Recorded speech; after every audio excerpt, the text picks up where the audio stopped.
Wagner Group leader Yevgeny Prigozhin crashed northwest of Moscow on Wednesday. Prigozhin and 9 other people were killed, according to Russian authorities. Wagner-affiliated social media channels claim the plane was shot down by Russian air defenses.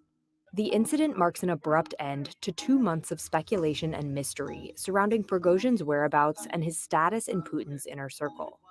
Here's how we arrived at this moment. On June 23rd and 24th, Prigozhin led a mutiny against the Russian government, eventually capturing a military headquarters in the city of Rostov and marching a column of Wagner fighters toward Moscow. But the rebellion ended almost as quickly as it started, when Prigozhin negotiated a deal with Putin that granted him immunity from prosecution if he went into exile in Belarus. Развернулись мы для того, чтобы не проливать кровь русских солдат. Prigozhin left Rostov to applause and has appeared only a handful of times since. After using the war in Ukraine to build an increasingly public profile, Prigozhin's social media presence suddenly went dark. Then, on June 29th, 5 days after the mutiny, despite his negotiated exile, Russian media published photos claiming to show Prigozhin in St. Petersburg. Putin later said he had met with Prigozhin on that day to discuss Wagner Group's future. Then, in late June and into July, flight tracking data showed Prigozhin's jet taking trips between Russia and Belarus, as satellite images confirmed the construction of a new Wagner camp there. In mid-July, Wagner's social media channels published a photo claiming to show Prigozhin in a tent at Wagner's new Belarusian camp, suggesting the group's transition was proceeding as planned. On July 19th, the first video of Prigozhin since the mutiny emerged. Wagner's social media channels published a video claiming to show Prigozhin and Wagner commander Dmitry Utkin speaking to Wagner fighters. In his speech, Prigozhin discusses Wagner's new role, training the Belarusian military, and pledges a renewed focus. Дальше готовимся. Повышаем свой уровень и в новый путь, в Африку. A week later, African leaders assembled in St. Petersburg for the Russia-Africa summit. Wagner's social media posted photos of Prigozhin at the summit, meeting with representatives from the Central African Republic and African media outlets. Делает Россию еще более великой на всех континентах, а Африку еще более свободной. On August 21st, Wagner Group continued to signal its focus on Africa. Wagner's Telegram channels published a video of Prigozhin in which he claims to be in Africa and shares a recruiting message. Берем на работу настоящих богатырей и продолжаем выполнение задач, которые были поставлены и которые мы давали обещание, что справимся. Just 2 days later, Prigozhin's plane was shot down. All right, so there we go. That's our look at Prigozhin and his little, like the most immediate backstory, the most immediate back history as to why he ended up the way he is. And welcome on to the show. The lovely Loki is here. Hello. How are you? Great. So from what you've seen so far about this whole situation with Prigozhin, you know, the guy runs a multi-billion-dollar PMC, private military corporation. He was known once upon a time as Putin's chef because his previous claim to fame was he ran a large catering company. I'm not kidding. You can't make this up. You know what? I see you say you can't make that up. I believe that because the Russians are notorious for like poisoning people. So I'd be like, oh yeah, totally cool. Large catering company that explains things. Yeah, so you have this guy. He surrounds himself. So he has zero military experience. He just had the money. He had an inroad to Putin. So he surrounds himself with a bunch of people, some of whom were on that airplane, including Mr. Nazi here. This guy's name is Utkin. And he was the military mind behind the whole Wagner thing. He had served as a brigade commander in the Spetsnaz, which is under the GRU, which if anybody doesn't know, the GRU is the Russian, like, military intelligence and military special forces, like, command structure. And most of the people who raised to high ranks in that don't do it on their military skill and acumen. They do it on who they know and what they can provide in terms of, financial or connections and things like that. Here he's clearly pictured with Nazi tattoos and things like that. If I make this full screen, I won't be able to see StreamYards. Oh, there we go. Does that work now? Yes, that works now. Although we can't, can I move you out of the way? No. So what's interesting about Prigozhin, he was big at, became sort of a folk here amongst the army. He was like the alternative to the Russian Magdi. Like, if you got in trouble in the army, and believe me, it's super easy to get in trouble in the Russian army. You can do it for almost like no reason. You could always turn to Wagner and serve there. Plus, he was really fond of recruiting from prisons because he spent his early days in jail for robbery. He was a thief. He was a common thief. So he was big on he was big on recruiting from jails. He would offer them the way out, because also another thing that's easy to do in Russia is get locked up. So he would offer them a second chance, get out of their sentences and things like that. And he also had a policy of what they call zeroing out. What that meant was, if you were on the front line and you retreated from a battle, like if you weren't ordered to retreat, if you retreated on your own, you would be what's called zeroed out, which I think you can figure out what that means. Yes, I zero weapons all the time. Yeah, you would be used for target practice and eliminated. So then he goes through his little March of Justice thing. And during his March of Justice, he decides that basically what they had said was, they're like, okay, you guys aren't paying us, you guys aren't providing us the weapons we need, because they were fighting on the Bakhmut front, where they lost lots and lots. I think they lost 25,000 somewhere in that area. Nobody really knows because they're Russians, right? Around 25,000 in terms of their overall force strength. Now, that doesn't necessarily mean all KIA. Anytime it's a loss or a casualty, it could be KIA, it could be MIA, it could be POW, or just wounded. You just never know. So, but they lost a tremendous number of people. Finally, the Russian Ministry of Defense was like, okay, because he kept making all these videos that was pissing off Shoigu, who is basically their leader of the Department of Defense, the guy who runs the Russian army. And Shoigu was like, all right, fine, and pulled them back off the lines and into Luhansk. And then that's when they decided, hey, we're done with this crap. And they went on a little joyride through the Russian countryside, and they made it past Voronezh here, and they were moving north into the Russian Oblast. Like, parts of their lead elements made it into Oblast, is Russian for state, basically into the state where Moscow was. And oops, I can't do it that way, Nick. Can't do it that way. I have to go here. Oosh. Click that.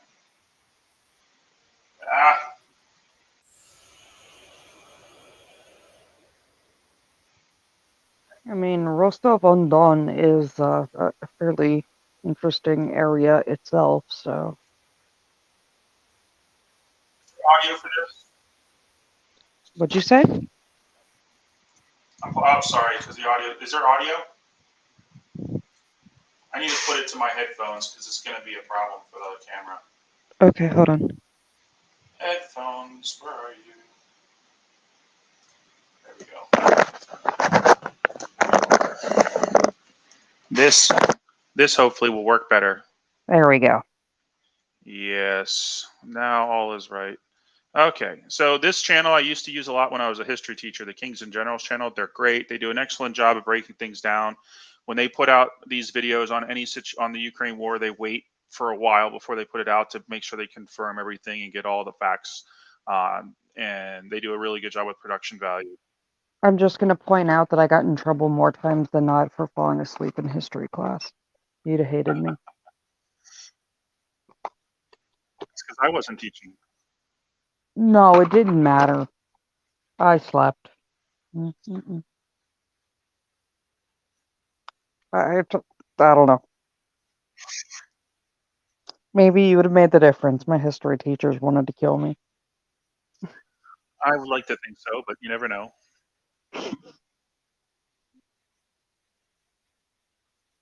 Yeah, Boom from my channel would, have to smack me in the back of the head routinely to wake me up, so.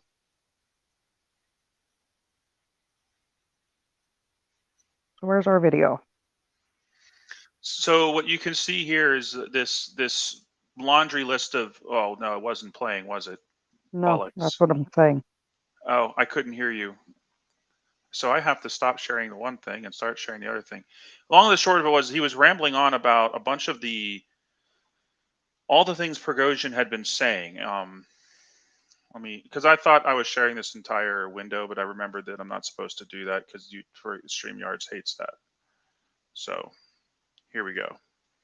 So you can see all these things that the Wagner guys are complaining about, and they had a long history of doing it. It wasn't like it was a brand new thing. They've been doing it for quite some time. They demanded more ammo. They were not getting it because they were fighting over here in Bakhmut and over towards the east, and they were in deep trouble, and they wanted more ammo, more weapons, more whatever, and Russia wasn't giving it to them. He accused the Kremlin of attacking Ukraine under false pretenses. He said this was all about Russian oligarchs getting power. This had nothing to do with Russia. Like he was not following party line. Like he was not towing the line like he was supposed to. But he could get away with it because he had about 50,000 troops under his command. He also accused Shoigu of lying to the Russian public about the number of Russian casualties and the situation on the battlefield. This was followed by a video shared by Wagner-connected Telegram channels, which showed footage of an alleged missile strike on the Wagner base in Ukraine. Many claimed that this video was a fabrication, but it was sufficient as a casus belli for Prigozhin. He declared the start of the so-called March of Justice on Moscow to deal with Shoigu and Gerasimov. The Wagner boss called on Russian soldiers to join him, or at least not to resist him, as he decided to send his troops first to Rostov, one of the key logistical hubs of the Russian invasion, where Shoigu Rostov-on-Don is an interesting place. To plan their operations against Wagner. The supposed ally of Prigozhin, former commander of the Russian forces in Ukraine, Sergei Surovikin, recorded a video calling on Wagner forces to turn back, but to no avail. Surovikin was on the morning of June 24th, they crossed the border to Russia with minor or no resistance. They soon took control of Rostov, where Prigozhin casually chatted with the deputy defense minister, Yevgeny, and the deputy of the GRU chief, Alexeyev. As a side note, GRU was reportedly behind the creation of Wagner. The monster the all-powerful Russian Foreign Intelligence Service was no longer in control of.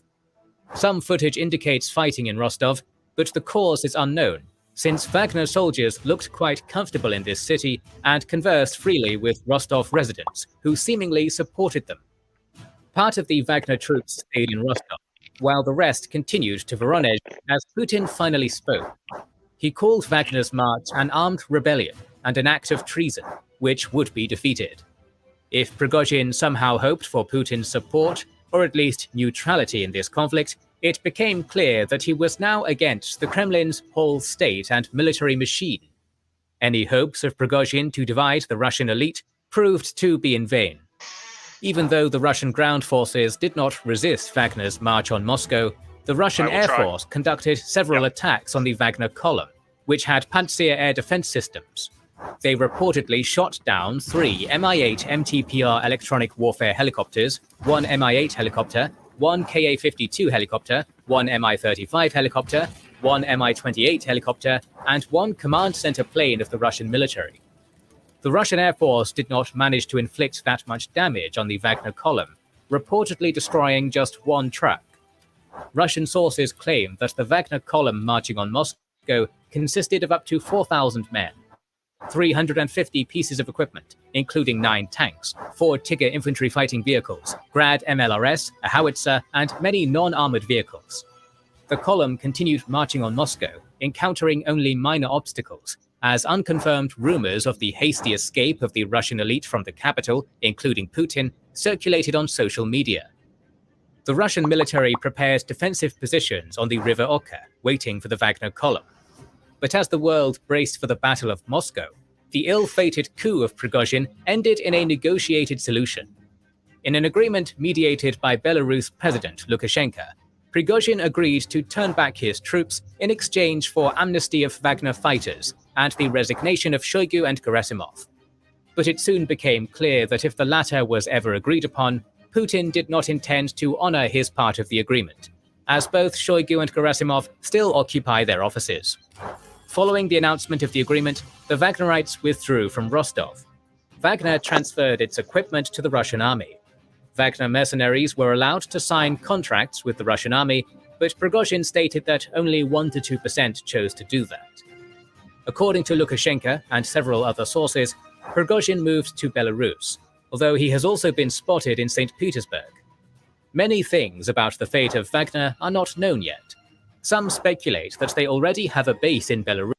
So that's where I'm going to stop it, because they do have a base in Belarus. They are operating in Belarus. They've been training with the Belarusians along the Belarus-Polish border. Not exactly a thrilling vacation destination, but they're right there in the gap between where there's a small gap. I can show you on the deep state map. It's a vital gap. It's very important. It's something that a lot of people don't think about. It's the Fulda Gap of the 21st century. It is, so here we have Belarus, right here. Mhm. Here we have Lithuania. This is a NATO country. So Estonia, Latvia, Lithuania, the Baltic states, this is all NATO, NATO, NATO. Here's Poland, NATO. Here's Ukraine, non-NATO. But right here, this gap, the Suwalki Gap, is the quote-unquote Fulda, of which Fulda Gap was in Germany. It was in this region where it was thought that or maybe a little more north, where if the Soviets were going to come through from East Germany into West Germany, they were going to come through the Fulda Gap. Well, the thinking is if the Russians were ever to make a play to the west to take on NATO, the first thing they do is cut through here to get to Kaliningrad, because Kaliningrad is actually part of Russia. This is like a weird cut off chunk of Russia right here. And the thinking is that they would attack through here. So the Wagnerites were up in here playing around. One of their helicopters accidentally flew into Poland recently. So they've been up there for a long time. Why was Prigozhin hanging around in St. Petersburg up here? Well, this used to be where the headquarters of Wagner PMC was, and I'm sure he has plenty of, mansions and other things up in there. So he probably has places he lives up there and hangs out and does stuff like that. Because, it's one thing, the Russians raided and seized his headquarters and all that kind of stuff. It's one thing to have all that. It's another thing to be like, yeah, I can just instantly move my mansion to somewhere else. He did. It was weird, and a lot of people I was discussing with a lot of people on a different Discord. If you know, about why was Prigozhin running around in Russia? We just saw him in Africa, because he was down in Africa. A lot of people don't know. Wagner has a ton of contracts, security contracts down in Africa. They do all your normal PMC stuff, everything from protecting your oil fields to overthrowing dictators to installing dictators, replacing dictators with new dictators. They were in Syria, and they made the mistake. 400 of them, plus their little Syrian buddies, accidentally ran into a U.S. Special Forces base. Did not go well. Yeah, that generally doesn't. The Battle of Conoco Fields, where the United States Air Force said, "Hold my beer," and just absolutely obliterated them. I think we sent everything we could. I don't know if there was anything in the region that didn't get a chance at them, up to and including Apache helicopters, B-52s, F-22 Raptors. I mean, you name it, we threw it at them. but they've never been known for their brightness, only their loyalty, and their loyalty is Prigozhin, who he has become a kind of folk hero amongst the troops. So, which begs the question, right? If he's dead, and he is, well, let's just say this: he's off the table. Is he dead? We don't know. He could be in some Russian gulag. He could be in some deep dark hole somewhere, and this was all a Russian setup. Or he could be alive and well, living in some mansion somewhere, but he's established the fact that he's dead. So now, either way, one way or the other, the man is off the table. So, what does this mean? What is next? Are more Russian oligarchs going to go down? Like, I know, in your humble opinion, what would you think? Do you think that there's another Russian, that this is meant to send a message to everybody else in Russia? Hey, this whole like March of Justice thing, this is where it's going to get you. So I think part of the problem is, and I don't know that a lot of people paid attention to it at, the very beginning of this. But at the very beginning of this, where the Ukraine said, we want to be a part of NATO, Russia was like, no, just no. And all that, the fighting started. You then had this problem where you had a lot of these oligarchs in Russia that were losing billions of dollars because they all have $80 billion cruise ships and yachts.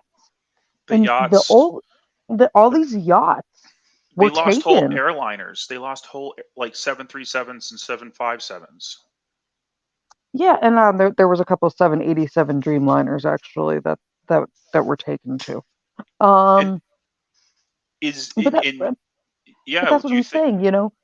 You have to remember, you have these oligarchs who Russia just by definition is corrupt, and there's no real secret of that. But you have these oligarchs who are having these, hundreds of millions of dollar yachts just being seized or held in foreign ports. On top of it, another thing people seem to forget is who Zelensky kind of has in his corner. And that is Hollywood. So he was an actor. Well, that's not why. The MMA fighter Vladimir Klitschko, right? Mm-hmm. Well, his brother is a mayor. Yes. Is the mayor of one of the towns. He was the mayor. He was the still mayor. Is. I thought he resigned to join the army because he's fighting now. His brother? One of them, yeah. The boxer. No, Vladimir is. Vladimir's fighting. He's fighting in the military. Yeah, well, there's a different mindset in Ukraine when it comes to that. I mean, if you look at the way. I'm very familiar with the Ukraine and the mindset. The way they dress, even their politicians dress, when because they're in a war mindset. In fact, right, and that's why Zelensky has that's why he doesn't show up to things in a suit. He's showing up in BDUs, like I'm one of the people. And while he might not actually be quote unquote one of the people are fighting, the reality is that's what he's portrayed. And you have someone like Vladimir Klitschko and his brother, and they are leveraging the U.S. media and social media because you have all these MMA. Klitschko was married to a U.S. superstar Hayden Panettiere for a long time. He has all these contacts. So, it's not as black and white when you start talking about oligarchs and people with lots of money and who wants to be where. Yeah, and I think that's the problem. People are forgetting. People are looking at this in the West like it is occurring in the West, not like it is occurring in a country where loyalty is bought, your safety is bought, and decisions are made behind closed doors, and they don't give a damn if they're legal. Agreed. There is so many things like they're like, oh, this guy's corrupt, that guy's corrupt, this guy did this, that guy did that. But you have to understand, and I have a video. I might show it later of a Russian being interviewed. A Russian cruise ship docks in at Belize or in Russia or sorry, in the country of Georgia. Okay, and the Georgians are pissed because a lot of people don't realize the Russians are still occupying South Ossetia and parts of the country of Georgia. It was another one of those places that they annexed parts of it. And this Russian citizen who manages to get off of the cruise ship is interviewed, and they're like, "Oh no, the Russia's great. Soviet Union was great, and we're not occupying any parts of Georgia. What are you talking about?" Right, because if you don't all say that, your imperialist family's not going to be lies. there. Yeah, it's all imperialist lies. But it also goes to their mindset. They love a good high standard of they don't mind a standard of corruption if it brings them a strong government. They don't mind a standard of corruption, a certain amount of corruption, because it's just how the world works. That's how they probably got food once, or got, you know, a lot of them grew up. A lot of people don't realize that if you grew up in the Soviet era, anytime, during the Eastern Bloc era, and especially in the 1990s, corruption is like just something that happens. But I do agree with what Josh says, is that Zelensky does have incredible charisma. He has worldwide appeal. He knows it. Don't think he doesn't know it, Oh, and he don't think does. he isn't using it.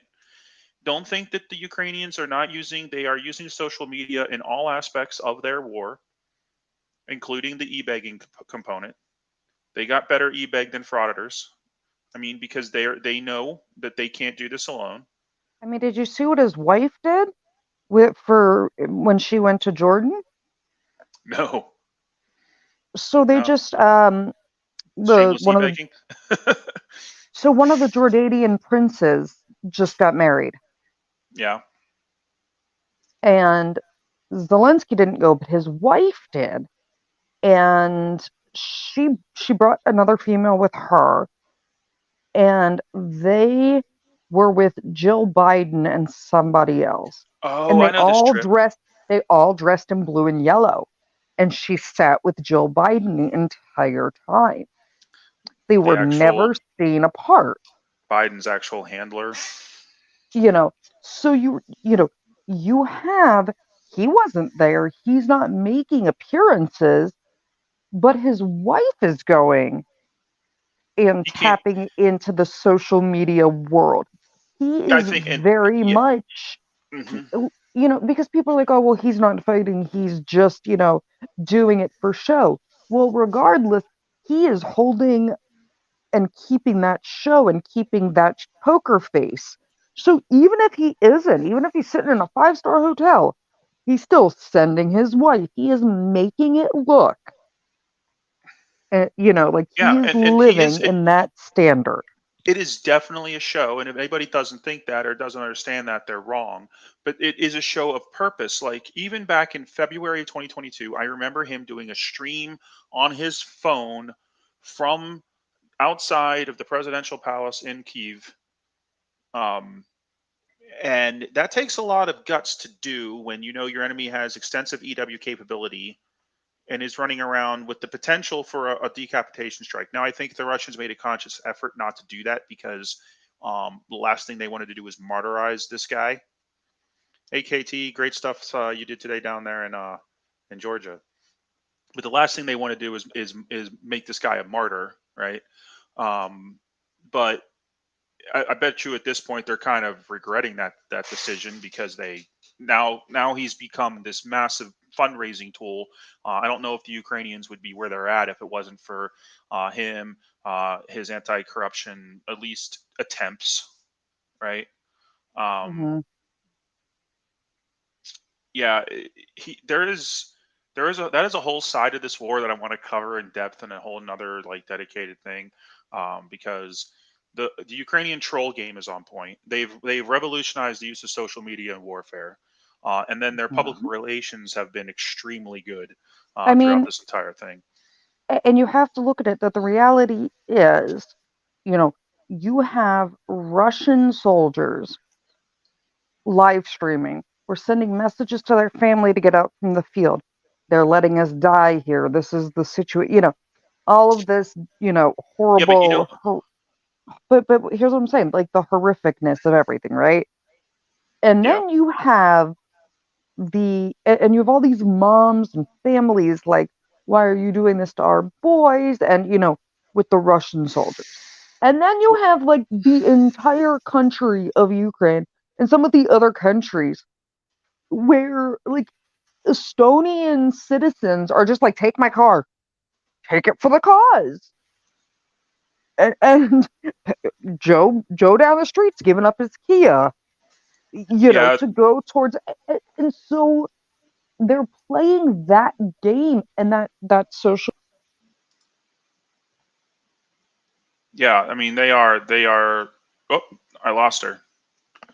But no, she's absolutely right. They're playing that game. They're playing it well. The only reason why we know about a lot of this stuff is because Ukrainian intelligence is intercepting it and then pushing it back out onto. I was saying that the reason why we know most of this and we have those Russian phone calls and that kind of stuff is Ukrainian intelligence is grabbing it and then they're putting it out.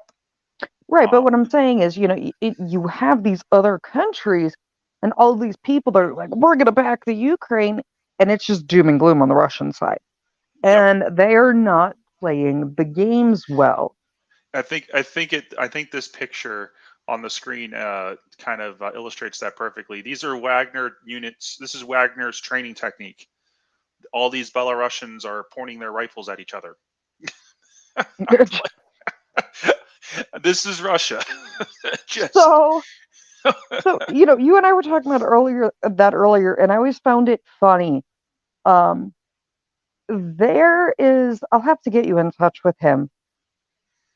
There is an Estonian guy who's on YouTube who's military, nicest guy. Artur Ray? Yeah, Artur Ray. Yeah. And he talks about like some of the training things that he watches where they're like, shoot at each other with live rounds. And then Artur's like, no. Yeah, I've been following him since the war broke out. Well, you know what? I've followed him for years and years. About 5 years ago, before his channel really blew up, he had this thing where you could buy, like, if you bought a coffee cup and your whatever, he would put a tick mark next to your country on his board. He had and all of that for the longest time. Yeah, and I have 2 Estonian YouTuber mugs because I've been to Estonia. I love that country. If I like, I've been there too, but I'm just saying I've always supported Artur Ray.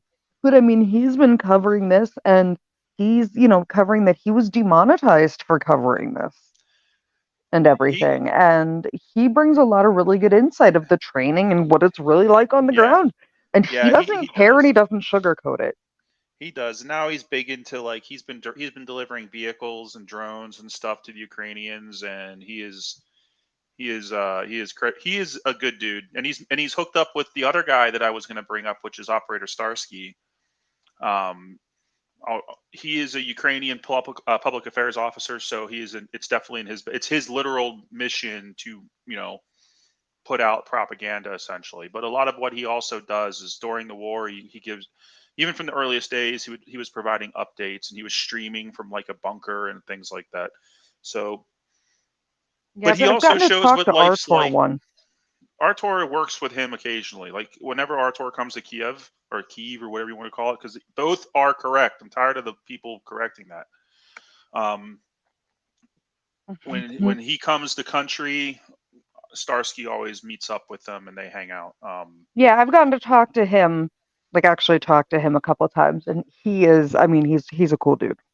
He sounds like, and if he's like the rest of the Estonians I've ever met, they're always really nice to us. He's not only is he just really nice. I mean, he's a really good military member. He talks about his training. He shows his training. He shows his communications training, and he goes through a lot of it. And it's he's very humble and down to earth and a very chill person. Yeah, he is He's up there with one of the guys on like YouTube who I think I could just like hang out with. Yeah, Artur. I'm my Estonian YouTuber. I love him. Yeah. He likes to butcher people's names in his Estonian accent, which is funny because like all Estonians, he speaks very good English, and nobody speaks Estonian because like it's not Russian, it's not German, it's not Finnish, it's like its own little weirdness. But that's like Swiss German. If you speak certain languages, you'll understand it, but there's actually no written form of Swiss German. Yeah, I know, and 'cause I do speak a little German, but when I went to Estonia the first time, they were like, "Hey, you know where we're going, right?" Because I was on the advanced team, and I'm like, I know roughly where we're going. We'll just follow the bus. By the time I figured out which of the 15 different identical blue vans was my blue van, the bus had taken off and left.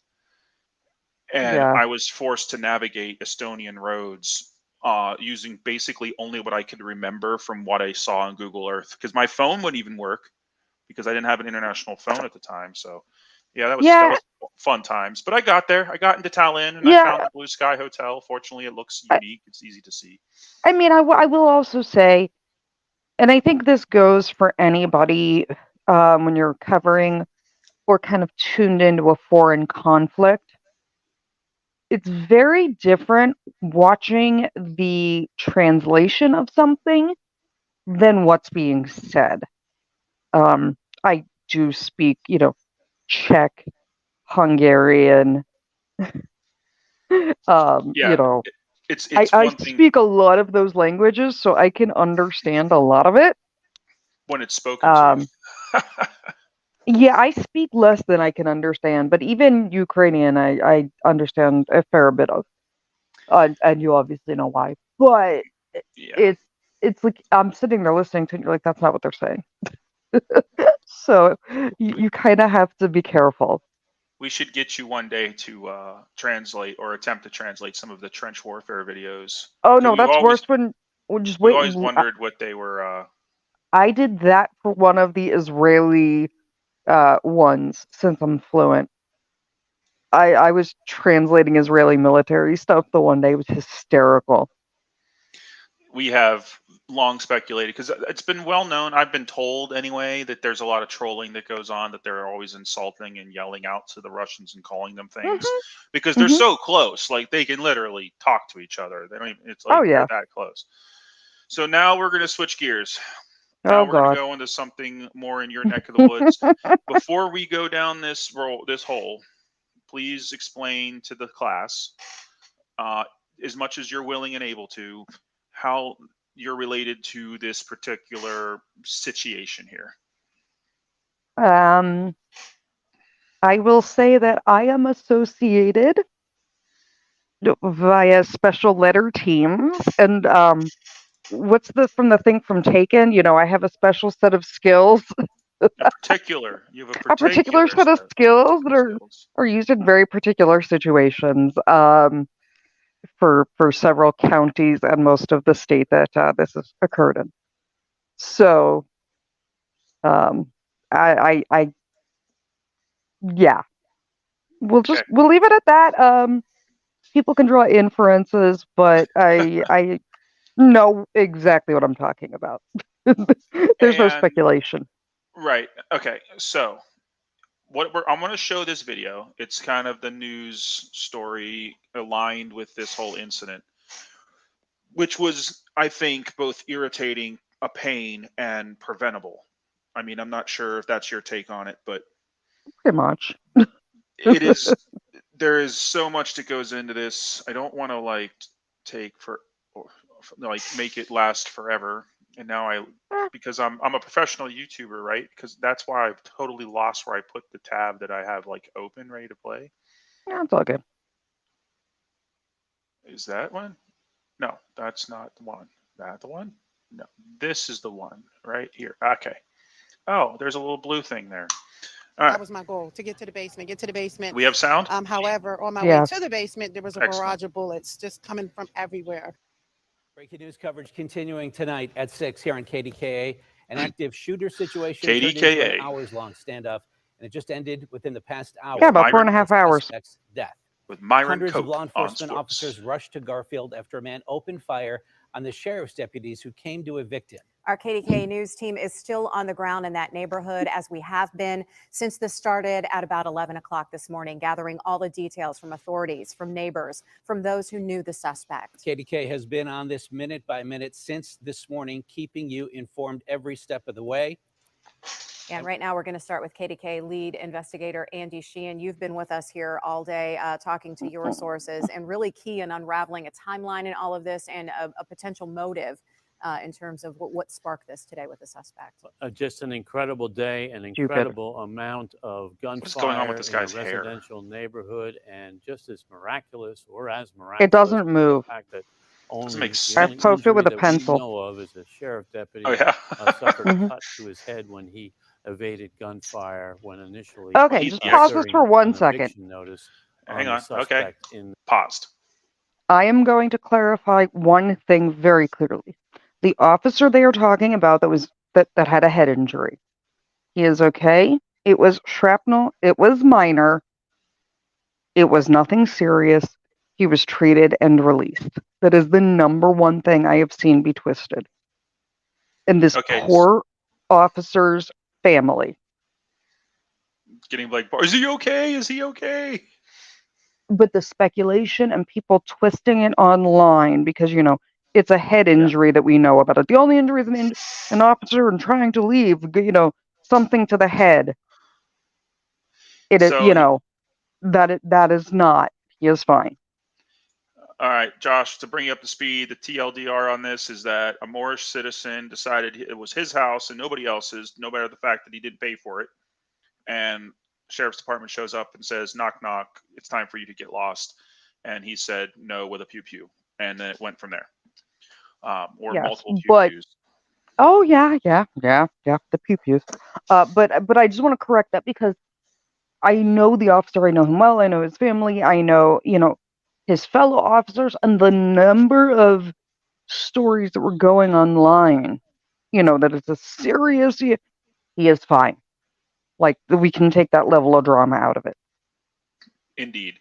And yes, every time someone hears head wound, they automatically jump to that. And that is because head wounds, well, there's a lot of critical things up here. But the other thing that they like to do is they like to bleed a lot. It doesn't mean they're necessarily severe. And if it was an officer, like when there's anytime lead starts going down range or going up range or doing whatever it's going to do and starts hitting things, it creates spall damage. It creates what we call spall damage. And it sends, for lack of a better term, shrapnel or just bits of stuff everywhere in unpredictable ways. And people tend to not realize that. They don't think about that. They think, oh my God, he got shot in the head. No, it doesn't mean he got shot in the head. Heck, But I just wanted to get that out there because that was one of the things that was like, okay, please stop.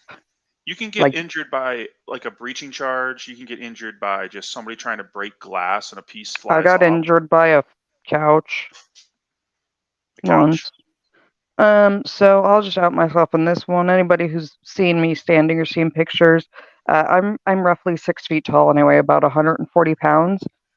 And on one of my first entries with an entry team, they had me try to kick they had me do the door kick, and someone had barricaded it with a couch, and I literally bounced off and landed on my butt. And one of the gentlemen who's now a police chief, who at the time was part of the SHACOG, which is the South Hills Coalition of Governments SWAT team, one of the SHACOG members who had gone through SWAT school with me, just grabbed like the drag strap off the back of my Kevlar, like literally just picked me up and set me back down in front of me because like I bounced off the door, hit the ground. He kicked the door, the couch went flying, everything went flying. Everybody's going in to do the room clearing, and he just like picks me up and sets me back down. And I was like, I hate you all. Yeah, half of me I think that was a setup. No, it wasn't. But they were just like, oh my God, you bounced off the door. Like, what did you think? Yeah. Hey, well, you got to learn somehow, right? Sometimes. So I have to. I always laugh at that. It's just like, yeah, I mean, I admit, my first door kick, I bounced. His house. What we know is that hey, in the Air Force, that would have earned you a nickname. Morning, like came to his house with this eviction notice. Hey, get tried bounced. to talk the suspect out of the house. When that was not successful, they used a battering ram, and when they used that battering ram on the front door, they were met with lethal gunfire. The deputies scrambled for cover, took defensive positions. Stupid reporters. They exchanged hundreds and hundreds of rounds of gunfire with the suspect, pinned down, were engaged in that gun battle until they were relieved and rescued in one case by Pittsburgh's SWAT team. I would like to point out that one trooper had his vest on backwards. Several volleys of gunfire between SWAT. That does not surprise me at all. I'm serious. Roll it back. You'll see by the cut that the one that says trooper, his vest is on backwards. That guy? No, just hit play. Right after him, you're going to see a guy that's vest says trooper. It's on backwards. Pinned down, were engaged I made fun in of the him. gun battle until they were relieved. That guy. This guy with the white long sleeves that's about to take a step forward. Watch him. And rescued in one case by Pittsburgh SWAT team. During hey, he wanted that bigger plate up front. It's not bigger, it's the same, but he thinks it's bigger, maybe. SWAT and this suspect, all initiated by the suspect himself. Just like the IRS, you can't trust him. Scarrato did not avail himself of any. When that story came out about the IRS agent getting popped at a range, I totally believed it. I was like, I can 100% believe that. I've been on a firing range with federal agents and was scared for my life. 2 hours period. These were headquarters agents, and I was scared. Deceased at that point. That was not the case. There was another round of gunfire that came from the house. Police at that point sent a drone into the house where they identified the suspect, where the suspect was. They concentrated their gunfire on the suspect, on that area of the house. And as it turns out, the suspect, we believe, was wounded by that gunfire. And now we have confirmed that he is in fact dead. Yeah, we also. I was just going to say, Chief Scarrato was asked if they knew at this early juncture if the suspect died perhaps from a self-inflicted gunshot or was shot by police. And the chief said, we believe, I think the word he used was the suspect was neutralized in the gunfight. All right, so there we have the TLDR version of events. We don't want Loki to violate any operational security rules or anything like along those lines. Any additional comments in terms of the events that took place in and around the house itself with this guy? So first and foremost, people need to understand this is an urban inner city area. We do not ever do anything, serve an eviction, do a wellness check with two people. So there's been a lot of narrative that because of the amount of people that were sent in to do the eviction, this guy must have a super violent past. No, the neighbors are a problem. Where you are is a problem. You will be pinned down. You will not, as you can see in those videos, people park on both sides of the street and you will be lucky to get an ambulance, fire truck, or an APC in between the cars. You'll completely block the road. So it is very easy to get yourself pinned down in those areas. And you are in a high gang activity area. You have rival gangs several blocks away. And you have people that it's their entire goal to egg things on. City of Pittsburgh does have its own SWAT, but the majority of special operations are done through Allegheny County SWAT. So Allegheny County SWAT was brought in, Pittsburgh SWAT was brought in, Shaycog was brought in, pretty much anyone in the county was brought in. It looks like it. It had the entire look of multi-agency all over it. Oh, not only was it multi-agency, I counted at one point no fewer than like 13 armored vehicles. So you're ready to attack a small town. you could have just like driven that stuff like over everything at one point, but the problem becomes, and I've commented on this before, and it's not just this situation. People get bored and they like to call things into 911. Yeah, we were talking about this. There was a lot of disinformation issues happening with that. Yeah, and well, you can go into as much as you feel that you want to. So what I will say is, I mean, they know it's disinformation a lot of the time because, like, we can see your GPS of where you're calling from, and if you're calling from like 30 miles away, we know you have no reason to know anything.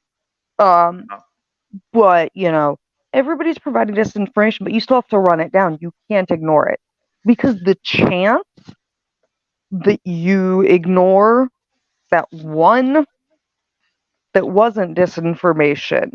So, you have to run everything down. I will It's intel until it's not. Right. And I will also say, in light of all of this, you and I have had discussions. There's a lot, I mean, this might be the first Moor that actually I saw with a flag. Like, my man was committed. But, you heard them talking about a drone and hundreds of shots. It is public knowledge, so I have no problem saying this openly. He took down several drones. My guy shot down a couple low-level drones, and it's public knowledge. He was doing his best Ukrainian impersonation. They have a phone app to shoot drones down with. That you post, hey, I saw a drone here, and a truck shows up with some dudes with machine guns on it, and then they shoot down the drone. But yeah, so this guy, like you said, he had the flag, and that's interesting because I have the video pulled up. So we're gonna get rid of this. We're gonna switch to before this. One of his, probably not his only, and from what you've told me, definitely not his only, but one of his encounters with law enforcement. And this is where we get into the ideology. So a lot of people, if you don't know what the Moor is, the Moor community is, they're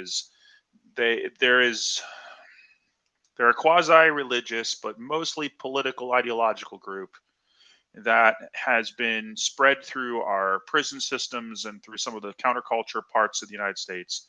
And they are, well, let's just say, they're like if you took a sob sit and then gave them their own country and then a pretend treaty and then some other things to add to their mythos, to their lore, and then made them and then had them get all galvanized around it. Because the problem, it's very Waco Jim Jones. Yeah, there's a little bit of there's a lot of Waco in there, and those may have been like there's a lot of Kool-Aid culty stuff too.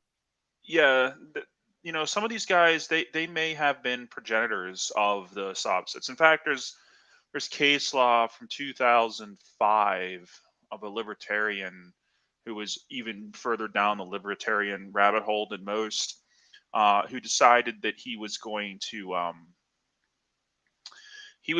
record a DHS facility right after, we're not too far from 9/11, right? We're only a few years after that, after some new laws and rules have been put in place. Oh, here we go. Oh my God. Yeah. This guy. This is the same guy. So for those of you who are wondering, this is not just another Moor. This is the same Moor. And yeah, drives a desk. You can tell the guy drives a desk because he had to put a vest on. If he was somebody who was out in the street, you'd already have a vest on, or at least some, if he put anything on, it would just be to add more equipment, not to add armor, because he'd already have it. But this is the same dude, a confrontation with law enforcement. And the problem I have here, and this is now we're going into the editorial opinion section. So if Loki says anything, it's an editorial opinion. It's not anything to represent any agency that she may or may not be a part of. But you're about to see here is what the problem is and how the law enforcement officers are handling the situation. Now, I get why they do it. Like Loki said, this is enemy territory they're on. This is not their home ground. They're not on the home field advantage. And in this world of defund the police and the law enforcement is bad until proven otherwise, they have to really be careful. All right. Okay, before you hit play, I'm going to give one point. Yeah. Okay. So, I am comfortable saying several years ago, okay, about 2 years before this, there was a 911 call for a deceased infant under the age of 4 months in this, within a couple blocks, right? Mm-hmm. And it turned out that the father, well-meaning, otherwise it doesn't really matter, essentially rolled over on the baby, and baby died. They call 911. Baby is obviously dead and in rigor. The ambulance, yes, it is beyond fixing. Now, in some situations, the EMS crew will leave baby, and you call for the coroner because it's a crime scene. Right. This particular area, they actually took the baby in rigor mortis, ran to the ambulance, flipped the lights on, and left because people started ambushing the ambulance, screaming, "You are not trying to save that baby because it's black," without any knowledge, and went after the medics. And it put the medics in a bad position because now you've ruined a crime scene. You have moved a dead child where you can't do any interventions. You can't take them inside a hospital. It is a giant legal cluster. But that's what I'm saying. Even this area, like, take police out of it. They are not friendly even to EMS, who is supposed to be there to save this baby. Well, have you seen the video? It's a body cam video, and it goes right along that same lines. It's in San Francisco, so that already tells you it's not good situation. They're a warrant group, a jump out boy warrant task force, which are trying to roll in real cool, low footprint civvies with just tactical gear on top, no cages, with cars with cages, no marked cars. They walk up, they have a conversation with some dudes, and like, look, man, you got some warrants. Just come with us. We'll get it taken care of, and we'll get you back out. Okay, you won't be in for long. And he was being relatively cool, but the crowd started to form, and people were coming up and basically telling them, "They're not police here. You're not a police. There are no police here. We're the police here, not you."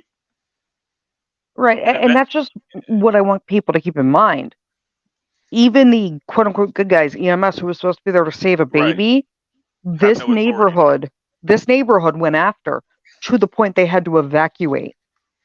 Yeah, there is places in this country that are becoming increasingly hostile and anti-government to an incredible extent. In the Moor community, so I just want people to have that understanding before they watch this video of how police and people's interactions, to understand that they will come after paramedics and firemen.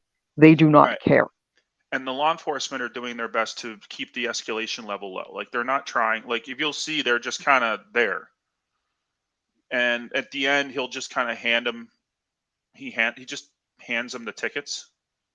Because obviously, like any Moor, he's not got a licensed vehicle. He doesn't probably have a driver's license. His vehicle's not registered. He probably doesn't have insurance because he doesn't need that. And to answer the question, Josh, the difference between the Moors and Sovsits, it's pretty big in terms of where their ideology comes from, but they have a lot of similarities in their type of ideology and what they believe. Why they believe it: one believes they're part of an indigenous group of people that they are most assuredly not part of. All right, if you want to be part of the Peanut Gallery, but I don't mind having you think of you could be like the guest caller to a talk show, because that's really how I want to like run things. Yeah, that's fine. But let's hit play and watch this. But I just want people to understand, perspective-wise, this is not a friendly area. Ain't got no fucking jurisdiction over it. Yeah, warning, gamer words. Sorry. They know what this means. Yeah. And this pause, I think, is part of the original poster trying to not copyright infringe by altering. Oh, no, y'all ain't got shit to do with me. Fuck out of here. They ain't got no fucking jurisdiction over it. We're Moors, and they know what this flag means. They know what this means. It means nothing. It's a total fallacy. They ain't dumb. They ain't dumb. I do not miss Pittsburgh. They know this flag. They swore oath on this. They put the oath on this. How much you want to bet he's holding up the Moroccan Treaty of Peace and Friendship? Y'all want to know today? You don't know today, huh? Y'all fictitious fake. That's what the U.S. citizens, they fake petitions. Fake petitions. That's what y'all are. Y'all got no jurisdiction over us. Yeah, fucking me. So they ain't got no jurisdiction. This is our flag. You ain't lying. No, they can't stop you from doing nothing. They get ready to get sued. Get out of here. Get your supervisor. Think you is. All this. I ain't under none of y'all's jurisdiction. So he basically goes off of like this for quite some time. You can see it goes on. The guy on the phone who's filming this is sympathetic.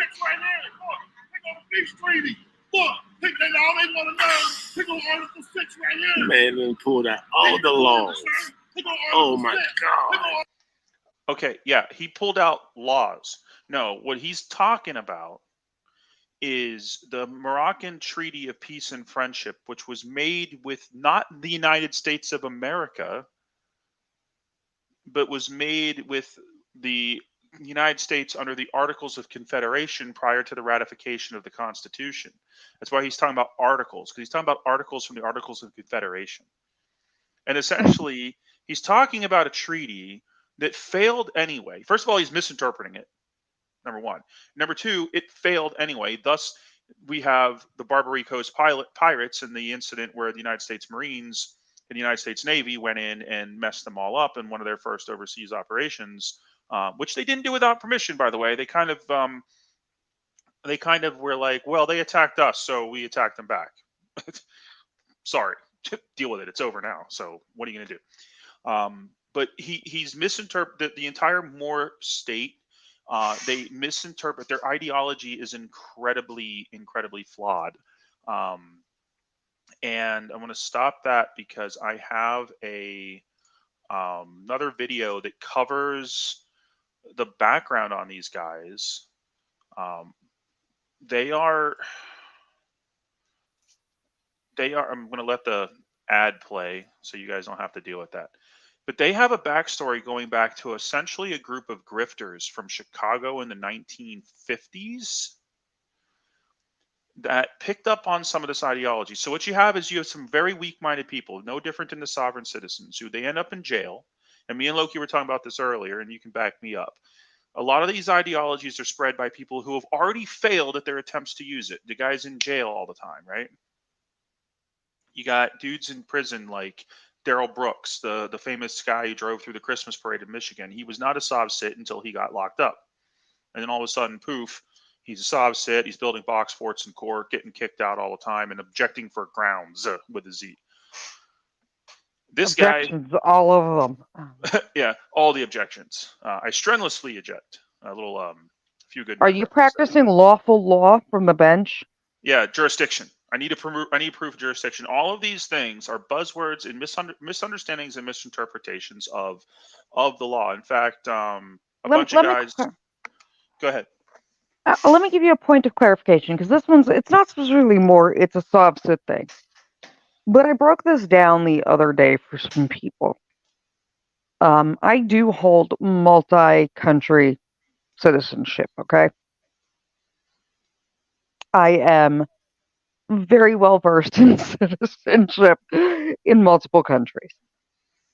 So you hear a lot, and one of the ones you hear it most is our favorite guy we were discussing from Vegas. Oh yeah. And Ascot. Yes. You will hear a lot of people say they are Israelites. Now, this is my favorite because I have an Israeli passport. Everybody's like, so they belong to you? No. Israelite and Israeli, not the same. Mm-mm. What they are referring to is, if you go to the Old Testament, right, there are the 12 tribes when they leave Egypt. Now, if you follow Judaism and in most religions that follow that heavily, only one of the tribes, the Levites, kept records and kept to themselves when it came to marriage and bloodline. I call them like, the Harry Potter Slytherins. The other tribes kind of intermingled, right? And so then you have the thing with, Jesus, and this isn't what religion's right or wrong. But if you look at it, the Jews always said they knew Jesus wasn't the one true person because he was from the wrong tribe, right? You hear he was from the tribe of Israelite. And if you go back to the Old Testament, they always say that the true Messiah will be from the tribe of the Levites, and he will be a high priest, which is the Kohen, which is a subset of the Levites. All of the other tribes under Joseph are just referred to as Israelites. So that is what they are claiming their citizenship as. These Israelites. It has nothing to do with the country of Israel.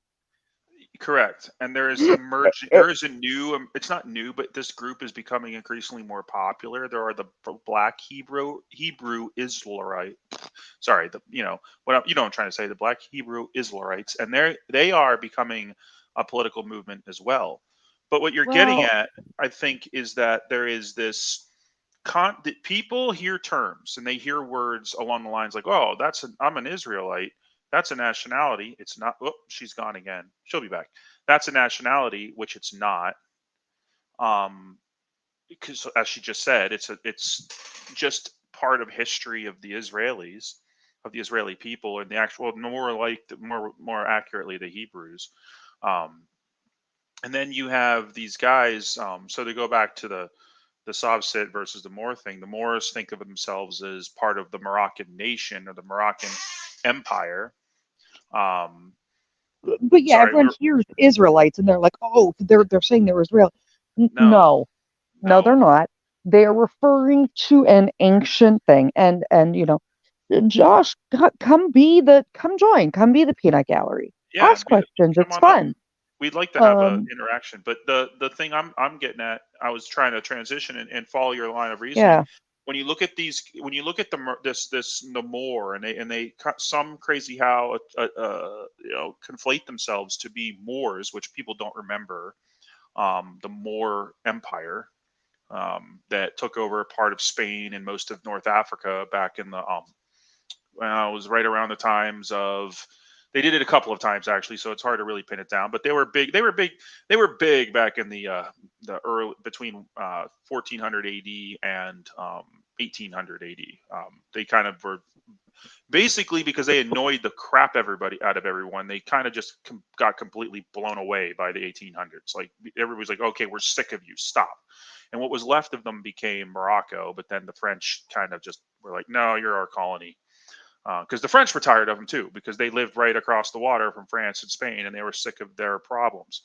But at one point in time, they made a treaty with the United States, which which wasn't even the United States, it was the Confederated States of America back during that little tiny window of time between 1776 and 1783 when we didn't have a ratified constitution. So these people, but this all goes into what I've been getting at for this entire time, what I think.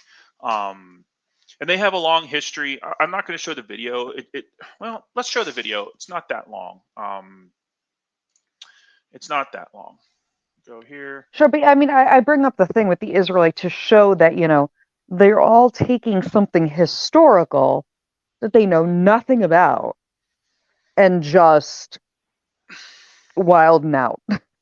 So there is a part of the psychology to this, and I'm going to do a big thing with KTZ, and maybe she will like to have you join. I don't know, but we're going to talk a lot about where this psychology comes from.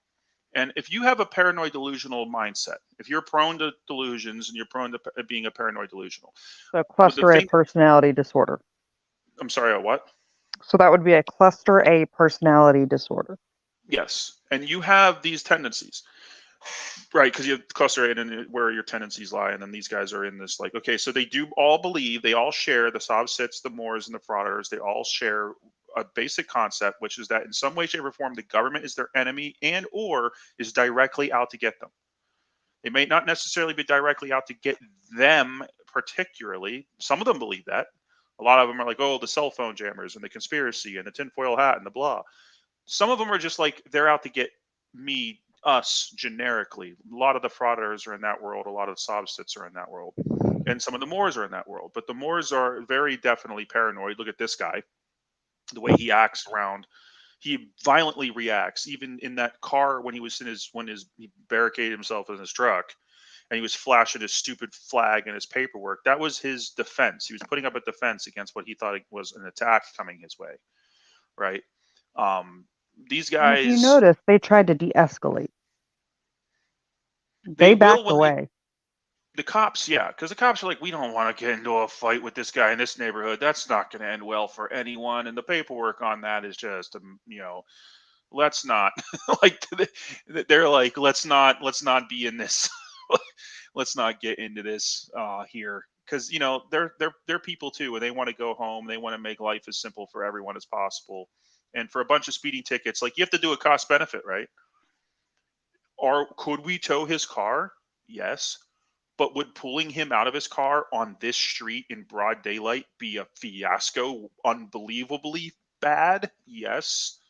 Let's not do that, okay? Let's wait. Maybe we'll catch him on the highway one day, and then we can get him there where he's not around all of his buddies, So the general, kind of from the courts in the Pittsburgh area, one of the general directives is if you run into these guys, some of the Sobsits, and they're not actively endangering somebody, or you know where they're going and it's like 2 blocks away, let them go so they don't cause a bigger incident right there. Just follow them, and then they park and get out of the car and handle it there.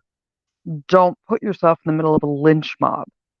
And the reality is, the charges he would have gotten, they would have OR'd him even with a criminal history and kicked him out, because Allegheny County Jail is damn near maxed out. And that's the thing. The cops know these things. A lot of people are like, why are the cops being so soft on these guys? And it's like, well, hey, people, just so you know, the jail is almost maxed out. They know the guy's going to get OR'd. They're going to go through a shit ton of fighting and He will be out. But the thing is, he will be out before the paperwork's done. Yeah, and if that whole thing causes a riot, no cop wants that. Not after what all the litigation that's gone against the cops. No, they don't want that. It comes from a Black religious group that's been around for nearly a century. Most of its members obey the law, but not everyone. Chip Reed looks at how some use their religion to justify the crime. They just don't get caught or charged. This 35,000 square foot mansion in an exclusive corner of Bethesda, Maryland, has 12 bedrooms, 17 bathrooms, and I remember trees this being on the planted news by President Clinton and Bethesda's Vice not too President far Moore. from my neck of the woods. On the market for nearly $6 million, it's not exactly a steal. So imagine real estate agent Jordan Feinberg's surprise when he learned someone had moved into the vacant property. The owner calls me again and says, the neighbor called, there are people inside the house claiming they own the house. And I'm like, what? Lamont Butler, a.k.a. Lamont Maurice L., claimed the mansion for himself. He even provided documents issued by the so-called Moorish National Republic to back it up. It's a burglary in the purest sense. Across the country, Butler and many other self-styled Moorish nationals have laid claim to property and status they say is lawfully theirs because their ancestors were here first. In Memphis, Tennessee, Tabitha Gentry staked a claim on this $3 million foreclosed home using heavy chains. Charged with trespassing, burglary, and theft, Gentry, who prefers the name Abka Ray Bey, says as a citizen of the Moorish American National Republic, that land is her land. And this man was arrested by police in Fayetteville, North Carolina, for interfering with a stolen car investigation. But his wife claims the arrest was illegal because he is a member of the Moorish nation. Can we please explain what diplomatic immunity means for a minute here? Okay, so diplomatic immunity is basically this. There was various places throughout the country, Mr. Johnson. So the way diplomatic immunity works is doesn't mean you can just go do whatever you want. They created diplomatic immunity, and it's an international standard, so that you couldn't use BS legal charges to influence foreign policy. So, like, I can't be like, China, you've been messing around in the South China Sea, and you maybe, like say something happens, they sink an American boat, or they crash, like when they crashed into the American EP3. I can't go and pull the diplomat over on a traffic stop and lock him up for some BS charges. You can still go to jail if you have diplomatic immunity, but what happens is they just PNG you. There we go, our guest from the field. Welcome, Josh. Hi, Josh. So we're explaining diplomatic immunity and how it normally would play out. And what would normally happen is if you were a diplomat, say you had, and first of all, to be a diplomat and have the immunity, you need to have diplomatic credentials that are both that really nice red passport. Right. A red passport, which is established by both your host country, who requests it, and the American State Department, which grants it.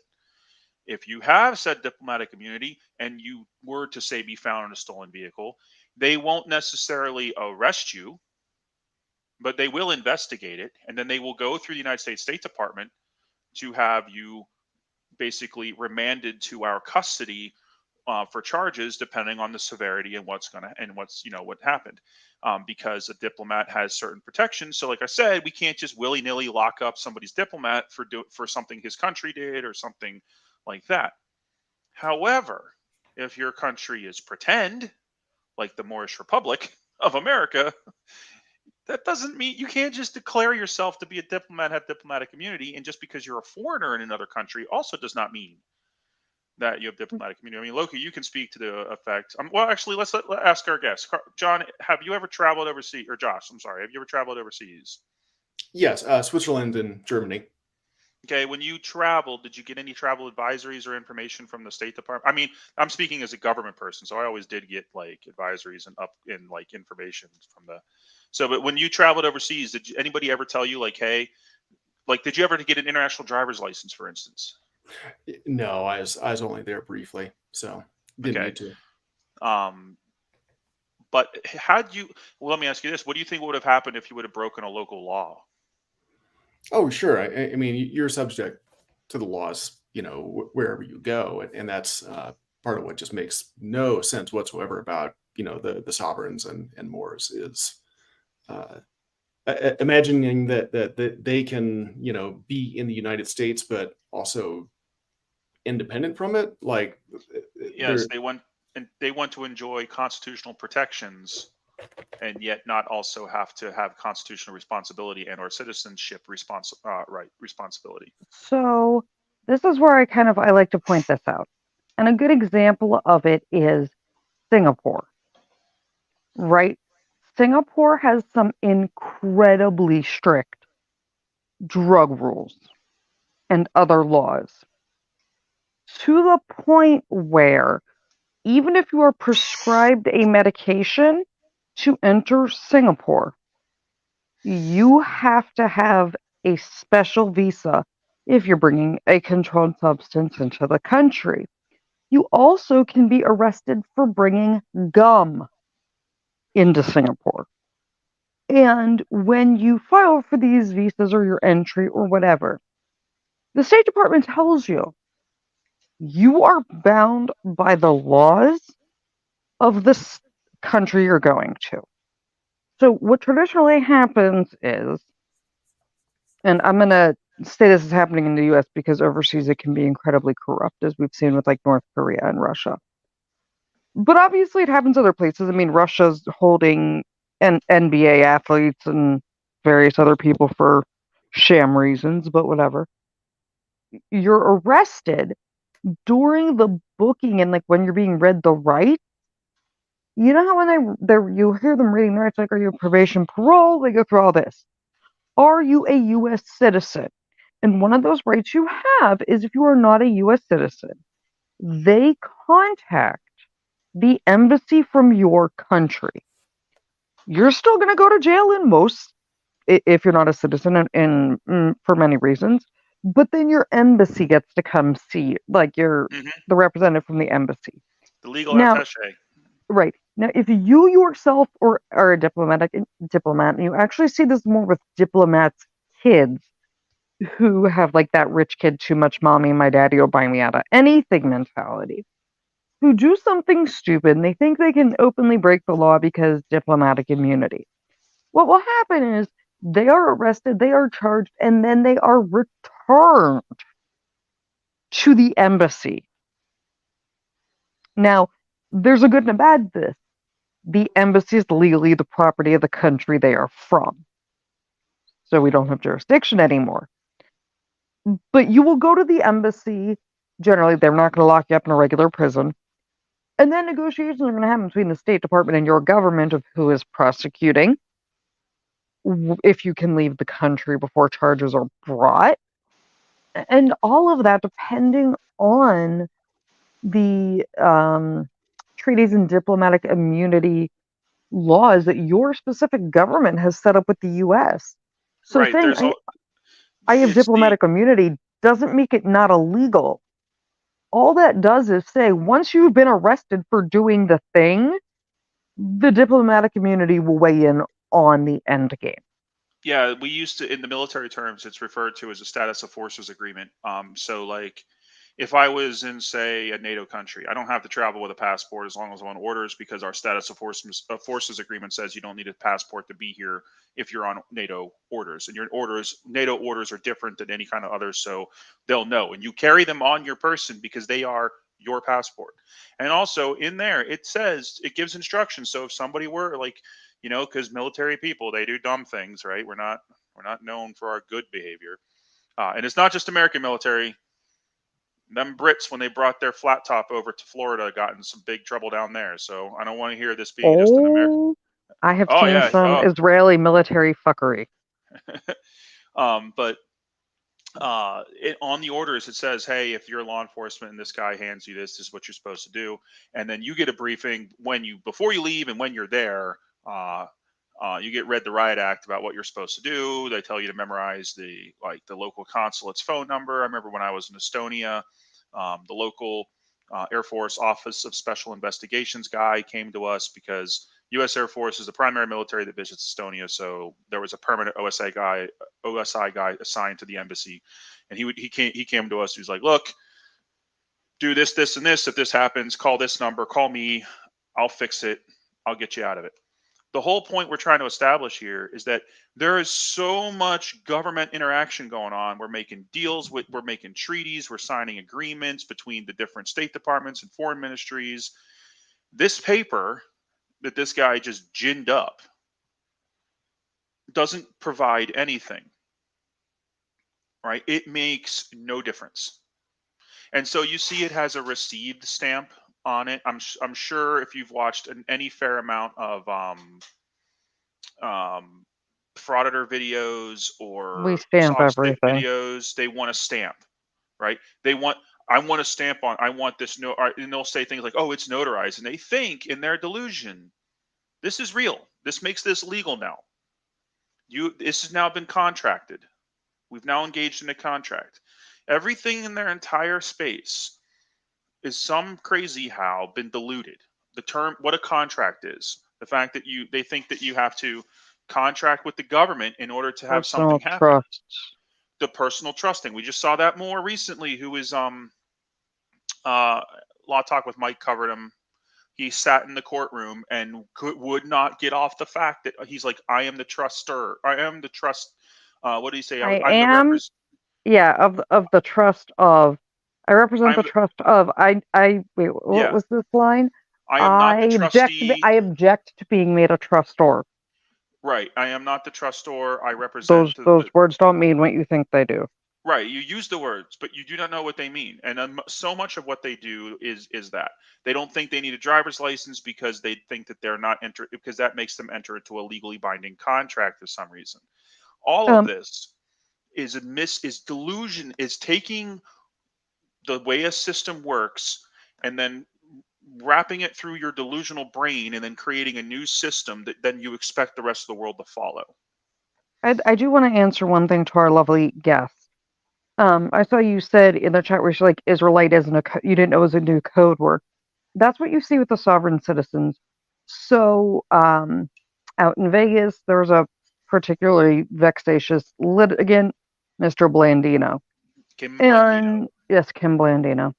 And in one of Kim's last appearances, he was demanding his passport and something else back. And they said, "Where did you go to get this?" And I'm not even joking. His response was, "I printed it off my computer." Like, sir, please do not admit that you literally printed your false documents off your computer. Like, what?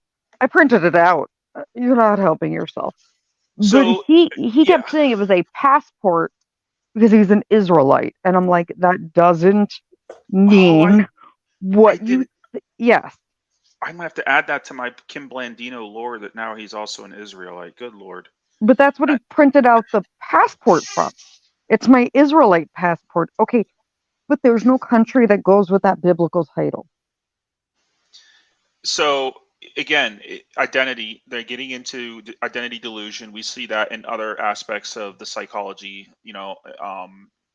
of mental health. We see where people have difficulties with their ideology. Now, that's not to say that if people want to change their identity in terms of other things, it's delusion. But when you want to, what is delusional is when you start creating fictional identities for yourself. Oh, I'm a Sav Sit, so I'm an American state national. Well, what the hell does that mean? That's not a thing. Oh yeah, it is. Look it up in Black's Law Dictionary. First of all, I'd love to point out, I want to take this opportunity to please point out that I had gotten my hands when I was a history teacher. For some freaking reason, I'm walking through my supply area and I find a copy of Black's Law Dictionary. I'm like, holy mackerel, I found it. I finally found this thing. Pull it out, go right to driver. You know what it says? Operating a motor vehicle. I personally think any Sit or Moor that is arrested or sentenced to anything, the only thing they should be given is Black's Law Dictionary. You sit there and you read it. Like, my man, that's all you're getting. But they cite like a 1902 version, like Black's Law version 0. Like, they're not going with the most recent definitions. It has been updated over time. That's another thing that they're famous for. They find one thing that makes sense to their narrative. They only read half of it. Like your famous poster 7. They only read half of it. That's all part of the delusion. When a delusion is when you continue to believe something in spite of contradicting facts. So, like, the sky is blue. No, it's not. I take you outside. I point your head up at the sky. You see it's blue. You continue to say it's not blue. I take a color identification strip where the word blue is written under the color blue, and I compare it to the sky and I say, are you sure? And you continue to say it's not blue. That is delusion. And I think very seriously that these guys are suffering from paranoid delusion disorder, or at least are extremely susceptible to it. They get locked up. They go into a jail. They run into maybe a gang that has weaponized this ideology, or other groups that are using this ideology in some sort of failed legal defense, because they hear these stories of, oh, I said this and I got off. Did you say this and get off? Or did you say this and they just didn't follow through on the case for other reasons? Because a lot of times in these backed up jurisdictions, they're like, you know what? You're driving on a suspended isn't worth our time. We're going to dismiss this because, we've got 15 other things that are more important. And then they get off and think it was their ideology. Another delusion. They think it was their ideology that got them through the day. I mean, what do you guys think? I mean, for me, I think as much as anything, it's just everyone wants to feel special, right? And, this gives them a way to feel special, right? And feel like that they're actually part of something that's much grander than the actual just life circumstances, right, that we all have. There is that too. That's a great point. How can I be special? How can I make, and that's part of, that's called grandiose beliefs. And that is part of the psychology. I mean, you see that more with narcissistic. Yeah, but how very rare is it to see a person exhibiting aberrant psychology and only exhibit one aberration? Like, there's normally multiples. And and you can have one aberration with traits of another. But I think what he said about the wanting to believe or belong, I think that segues perfectly into your and my next discussion about the gangs. Before point. we get into that, let me answer Sian real quick.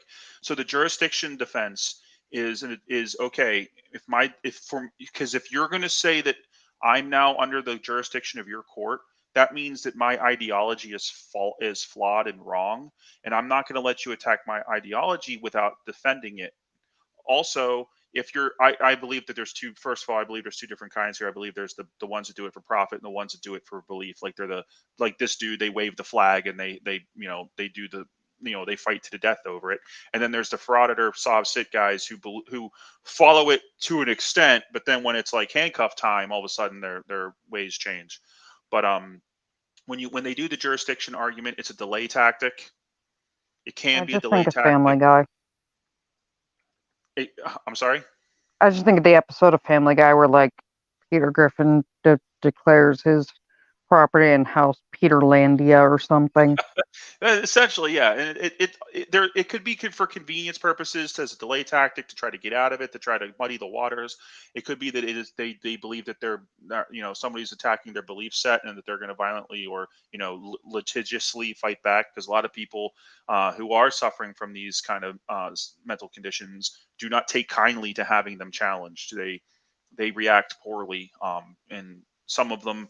I mean, you see it sometimes in some of these cases. If you watch enough LawTube, you'll see some very explosive outbursts, some big problems over people who. Daryl Brooks.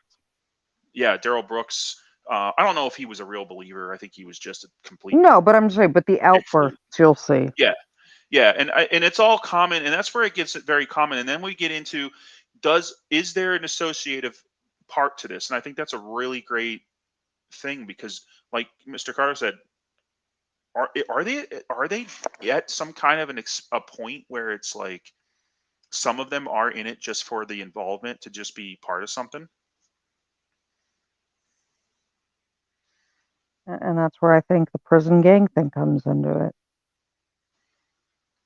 So what can you tell us from your experience on that? So what I have run into and seen a lot is that these guys will be hardcore gang members of something, or they will have mental illness where they kind of don't fit into Gen Pop. And then they end up in jail for whatever reason. And then instead of necessarily being herded towards a gang and gang activity, which is what we used to see, you're now seeing more of them announcing their Moorish national, their religion, and trying to fall back on things that aren't, I like to call it like RICO attachable. They are trying to find ways to make themselves groups and to, protect themselves or be a part of something.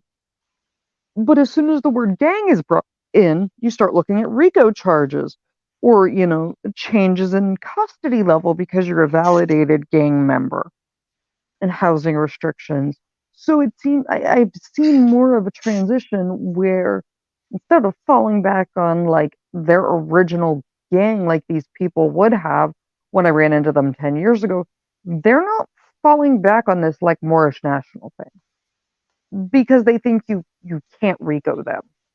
They think you can't separate them out because you're attacking their beliefs, religion, and citizenship. Yeah, and I don't think you can see it on the page because our faces are in the way, but the last line there says 1A question mark, because we all are for the First Amendment. I mean, I did some stuff to kind of protect the thing, which was not auditing a post office, by the way, in case you're wondering. Yeah, please don't go audit any DOT things in Pennsylvania. I already made one trip to PennDOT in the past 2 weeks to talk to them. I don't want to do it again. And I know you've done. You're still continuing to do your fair share of protecting the rights of the American citizens. And what I feel is important to point out is that I want. This is a difficult subject because now we're getting into can we. And probably we could go on for over an hour on this, but here's the question. I'll pose it to our esteemed guest panelist here, Mr. Carter. In terms of how would we go about combating a particular ideology, where does the legal line get drawn? It's a tough one. Oh boy, yeah. I mean, because our country was, in part founded upon religious freedom, and but when something is such a I want to say like transparent attempt at getting special treatment, it's like you know.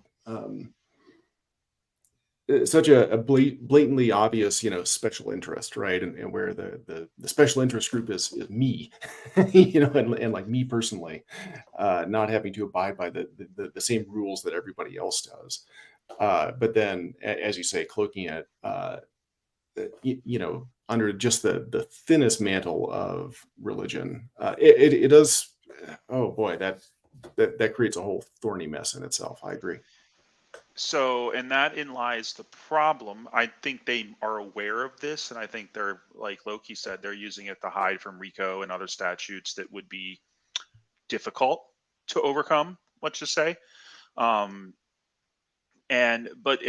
here's where we get into the dangerous ground of ideology, the spreading of ideology, and the First Amendment. I don't think we can solve that issue tonight. I don't think we can explain that or come to a conclusion, nor are we probably qualify the right people to go do something like that. But No, but it's something everyone needs to keep in mind, that interactions with this gentleman or people like him, hypothetically, editorially, not me representing anything, they change very drastically when you know them before incarceration to after. And that's true. And I mean, we've always said that the prisons were basically high school and college for criminals, in terms of like learning to be criminals. Oh, so C. Allen says that the Black Israelites were involved with the Covington Catholic kids, way back. What was that kid's name? He's going to make a whole bunch of money. He's going to make hundreds of millions of dollars off of CNN. That guy, he was in the Covington Catholic kids. But no, I don't think it's just a frauditor thing. I think the Sov sit more, especially the Moors in prison, and the Sov sits. There's a lot of them in jail. There's a lot of them in prisons. And Loki can tell you, if you're in jail, the first thing you want is you need a group to be. You're looking for help and protection, because it's a scary place. And I'm sure that there's more like clicking up. Even in the military, even in boot camp, the first thing you start to do is click up with other people just for mutual psychological support. But I'm sure there's clicking up of various forms, and also there's a power structure in there, and new guys can be foot soldiers in whatever power battles you have. So I'm sure that it all happens in there. And feeling of belonging can also help with a lot of other, if you already have aberrant psychological personality traits, belonging to a group can definitely help you and support you in that. But this guy had threatened to blow up other buildings around him. Nicholas Sandman, that's the kid. He had threatened to blow up buildings. There was rumors, and Loki can tell you that they weren't true, but you can't ignore them, that he had like hundreds of gallons of gasoline, and he had rigged things to blow up, and it was a fluid. What PR people will say, it was a fluid dynamic situation, or an ongoing developing situation. But when you have a mindset like this guy, you can kind of believe that, right? You got a guy who's living outside the normal realms of law and order. That's the kooky guy that would do something like that. Am I wrong? No, and the problem is, again, it goes back to, like you said, why are you doing it and what's the reason behind it? Then you get somebody like him who wholeheartedly, Jim Jones, purple Kool-Aid or Flavor Aid or whatever it was. Oh, yeah, it was not Kool-Aid. Everybody gets mad about that. It was not Kool-Aid. Yeah, I know. That's why I said. Drank it. He is somebody that is easily manipulated. And what they do is they will take these guys that are easily manipulated get them to buy into it whole hog. And they're using it, the others and the smarter ones use it as a way to try to get out of paying taxes, tickets, to manipulate things. But then they take it, to someone like this guy, and then you end up with someone who may be schizophrenic. He may be like, I don't know. But in general, you take someone that's got a proclivity to a mental illness and already possibly a persecution complex, and you just add to it and you get them to all out buy in. And then you run into the situation like, occurred here where I don't know if people heard, in the background, everyone's like, oh, you tell them you know the law, you have it on paper, I have this on video, you schooled them. Look, like 85% of those people don't believe the words that are coming out of their mouth. They just know they're going to get YouTube clicks and views or stir shit with it.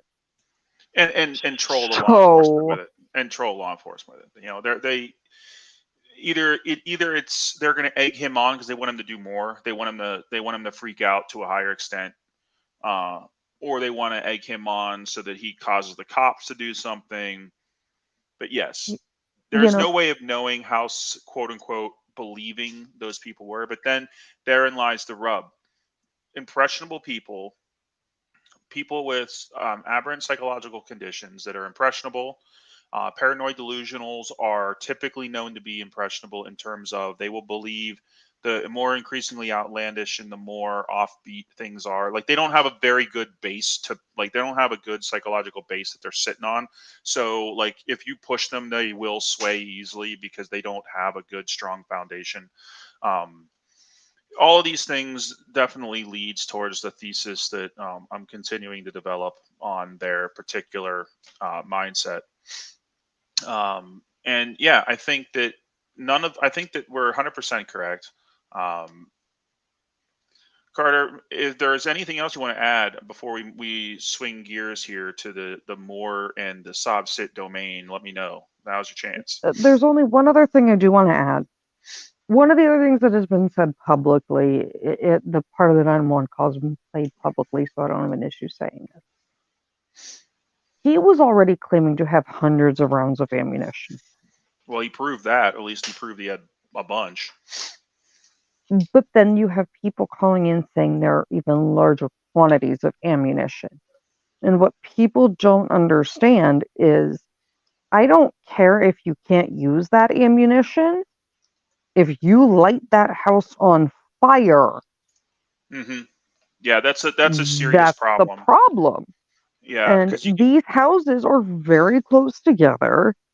We already showed you're going to end up pinned down. And when do you cross a line?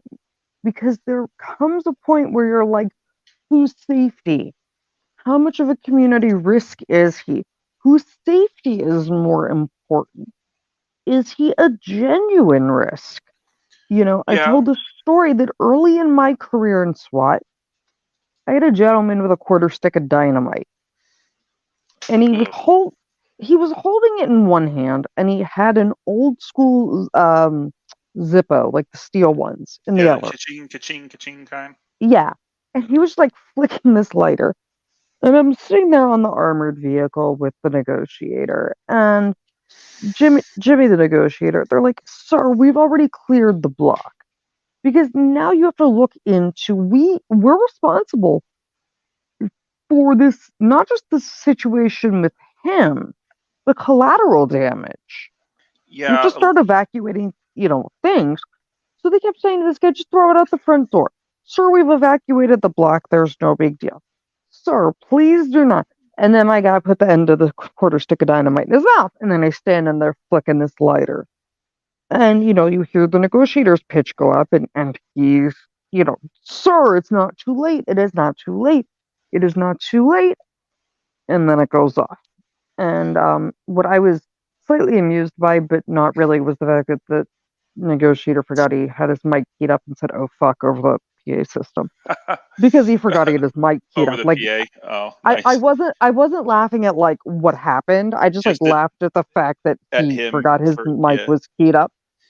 And I think what you're getting at, a lot of people don't understand that, like, when you see a law enforcement reaction to any kind of situation, especially events like this, and you see like all these dozens of dudes standing around, you're like, well, what are they doing? Why are they just standing around? Or, a cop, you see the body cam footage of a cop pointing his gun at somebody and he's not shooting, even though you're like thinking like, why is he not shooting? Why is he not shooting? These are Because the things that intent they're trying. follows the bullet, and I need to know what's behind it and my Yeah. backstop. And is They're it going to looking go at through the backstop and collateral damage? Right. They're looking But at what's in the background. They're looking at what's the situation in totality. There's more right. to the situation than what you see. And this guy clearly had reckless disregard for his entire neighborhood because he was like, screw it. Because those rounds he's firing, they're not just in his house and staying there. They're going places. I don't know what caliber weapons he had. I don't even know. I will also put into this. You cannot assume all gunshots heard or taken come from a situation, because I can go 2 blocks over and pop off 100 rounds into the air. You may not be able to tell where the rounds are coming from. So in these situations, and like my guy that ended up Minecrafting himself, he did it to cause chaos as payback. You end up with this guy, and we're trying to take into account, neighbors, and you're trying to take things into account. You have people that don't want to cooperate with police. You have people that are just trying to stir the pot. You have people that are popping off rounds in other directions, and then you also have to take into account there's a rival gang neighborhood 3 blocks away. They're doing whatever they want, knowing every single resource is over there. Yeah. Because you're tying So, up like everything the city's got into one situation. And so that's my point with it. You have this Moor, and they are preying on people that are more susceptible to get into these Waco-esque standoffs. They will not back down. Well, 15 minutes of fame. Maybe they do get out of it. They become a celebrity. They've got all kinds of hello, lover cat. They got all kinds of things that they can pull out of this, whether they know they went on a blaze of glory like this guy did, or like there's all kinds of motivations for it. Plus, you have the rival gang members and nearby who's like, oh, cool. Let's hope this keeps going because the PPD are over there. Let's go because now we can do whatever the heck we want. Yeah, which is another reason why this needs to be stopped. Now, the problem is, I think our legal system is ill-equipped to do it. I think our justice system doesn't have the manpower, the jail space, the technology, or the real. I don't think they're really up on these guys yet. If it wasn't Moor but Al Qaeda, I think that would get them up there. They would get the attention they need. I honestly don't think we're going to find the fix to this in law. The reality of this is the fix to this, not even the fix, but the mitigation to it is going to be mental health care. Well, that is a subject that we're going to be talking about with KTZ. Right, but I'm just saying in general, you look at something like this Pittsburgh Moor situation, you look at these situations, you look at this stuff, and everyone's like, well, why don't you change this law or reword this law? But let's look at the underlying. The initial component to most of this is mental health. Yeah, and trust me, I am by no means excusing anyone's behavior. And if anybody heard me last night, I was like, I hate the world. Equal opportunity hater. I think actually you touched on something else that I want to bring back to center stage for just a moment. The intentionally creating chaos and creating a scene. And, we see with these school shootings, for example, where, people who in the past might have just committed suicide now decide that they're going to commit suicide and create as big of a spectacle as they can out of it. And the prevalence of social media and the ability for anybody to become a part of that media, just the same as we're doing, right? But to create this gigantic spectacle, and I wouldn't be surprised if this guy that we've been talking about didn't have some of those same thoughts, right? Because it allows anybody who has these not the paranoid delusions, but the delusions of grandeur. It gives them a stage, right? And it gives them that opportunity to create the giant spectacle that everyone is going to pay attention to. And I agree, and not even that. He gets to be a martyr for his cause. Yep. Now he can be, maybe, we don't know. I mean, he seems to be pretty far down the rabbit hole based on, his actions on those multiple videos on, what he did yesterday, and then what he's done in the past. But he could feel as if, because remember, there is a religious aspect to this. He could really feel as if, like, hey, I'm like, at some point during this encounter, it became you're not going to take my stuff, to well, they're here now, so might as well just let's put our foot in the sand, draw a line in the sand, and show them that the Moor Nation means business. Because he did speak a lot about how he's a Moor. Like, you heard that come out of him a lot when he was in that pickup truck. And I fast forward through some of it, but because it was all the same.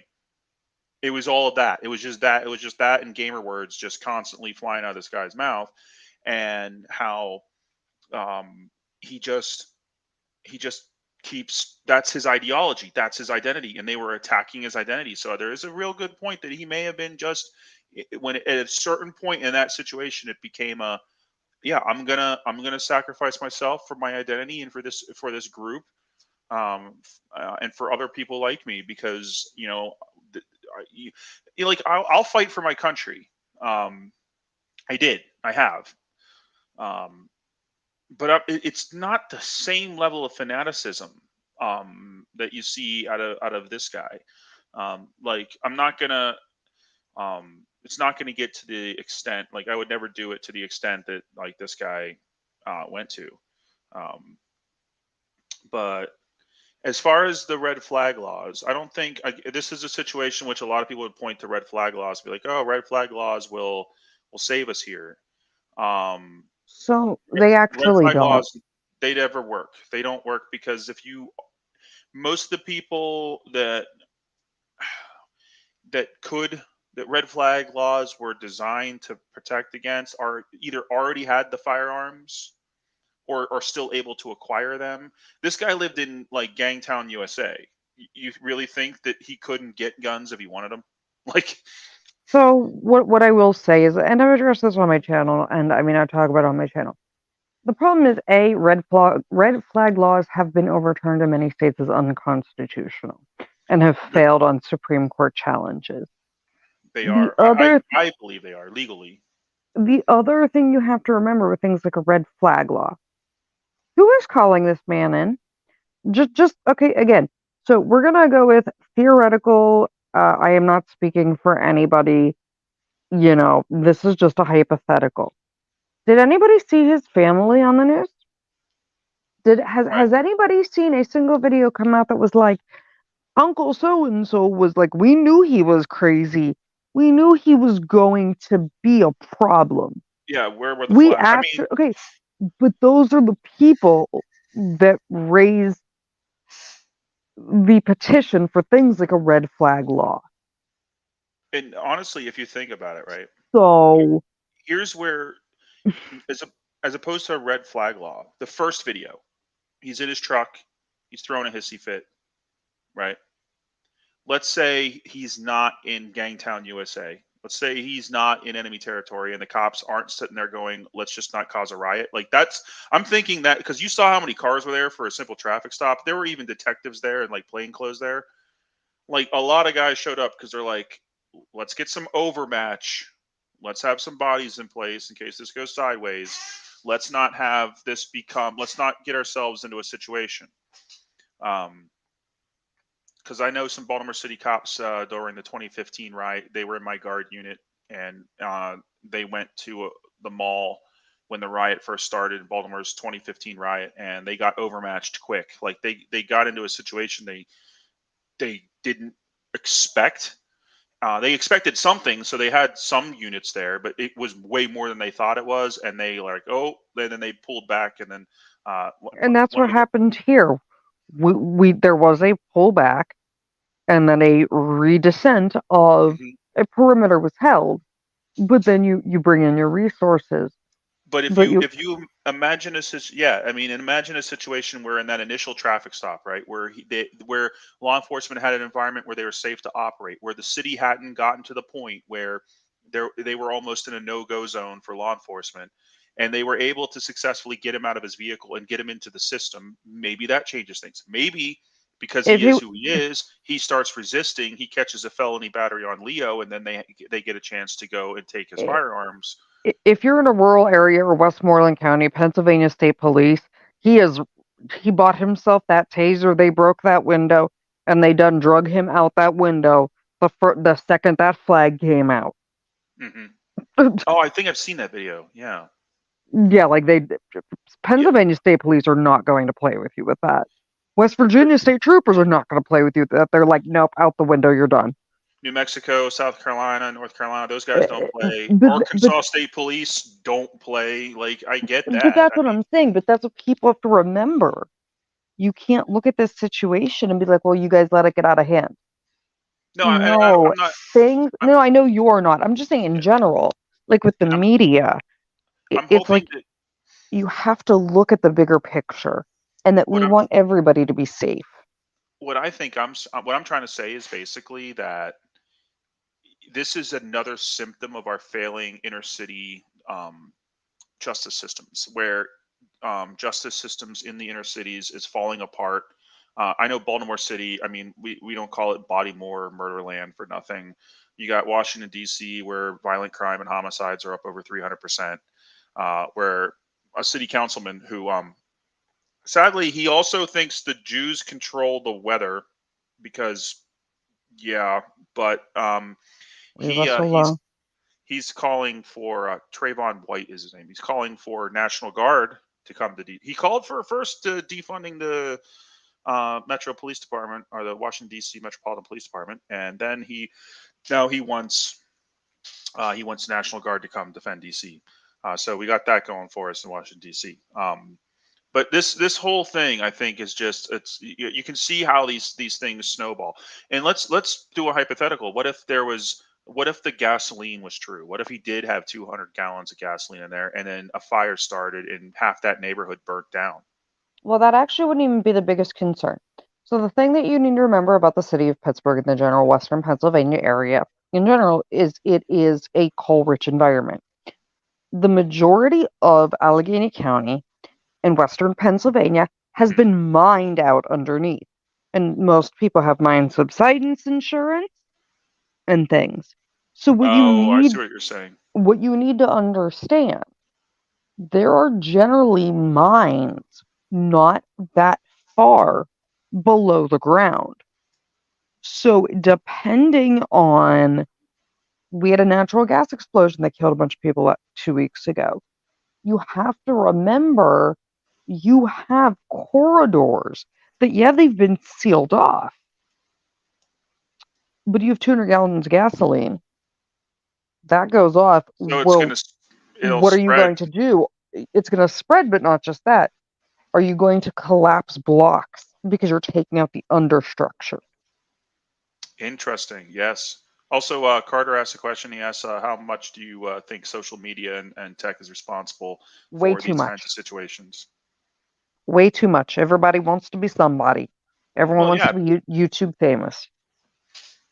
But you have to take into account, when we go into situations, we're like, okay, well, how deep under is the mine?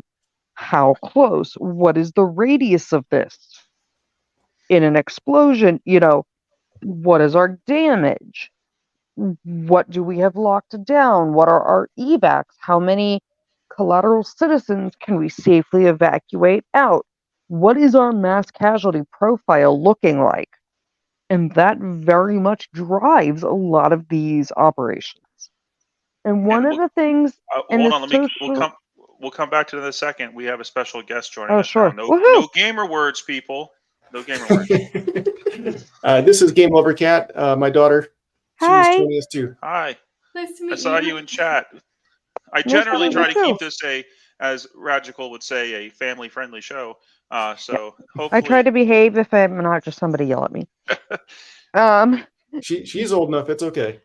Yeah, I've heard plenty of this type of thing before. Some worse, some not as bad. But oh wow, on camera it's you fine. look like you're like my kid's age, like 10. So. But no, so what I like to say with all of this is, You just have to remember you're in a little tiny box inside a smaller box inside my screen. So. right. Social media is a big problem with this. And one of the things, and it's funny because as a history teacher, you'll be able to speak to this more. Okay. One of the big things we learned tactically with Waco was televising a SWAT situation is a really bad idea because the guys at Waco were inside watching what everyone's doing and where everyone's staging. So all you're doing is tipping your hand. But so also then, televising the SWAT situation adds to, I think, what Mr. Carter was getting at, well, which is the I'll get impact there. on social media. I'll get there.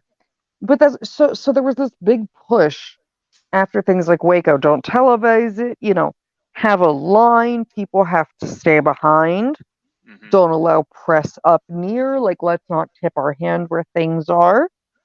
Well, now you have social media and people want, infamy, fame, fortune, clicks, views, whatever. But on top of that, they're not thinking that somebody, let's just say hypothetically, you have somebody watching an active situation from miles away. Someone a mile and a half away is watching an active situation. If you take a picture of that person and put it up on Facebook, you are going to endanger not just that person, but everything because you're tipping the hand. And while, yes, we can control the news and be like, y'all can't be in here in this perimeter, we can't kick you out of your house. So that's where social media has now come back in and turned this back in to the danger you had with Waco. So, in part of my research into the legality of 1A auditing and things like that, there's case law, Whitney versus Ohio, that basically says the threat. So, in order for the government to legally control your 1A rights, to restrict them, the threat of the use of your 1A rights has to be imminent. Like, there has to be an imminent danger represented by it. So, for instance, like what you're saying, we're going to create a perimeter to keep everybody keep the cameras away so that we can conduct operations and maintain OPSEC. Also, because we don't want, there has been situations in which, in the case I was talking about earlier, the video out of San Francisco, when the warrant team moved in on the guy, they got him to a certain place and they were waiting for pickup from uniformed vehicles. However, people were broadcasting on social media.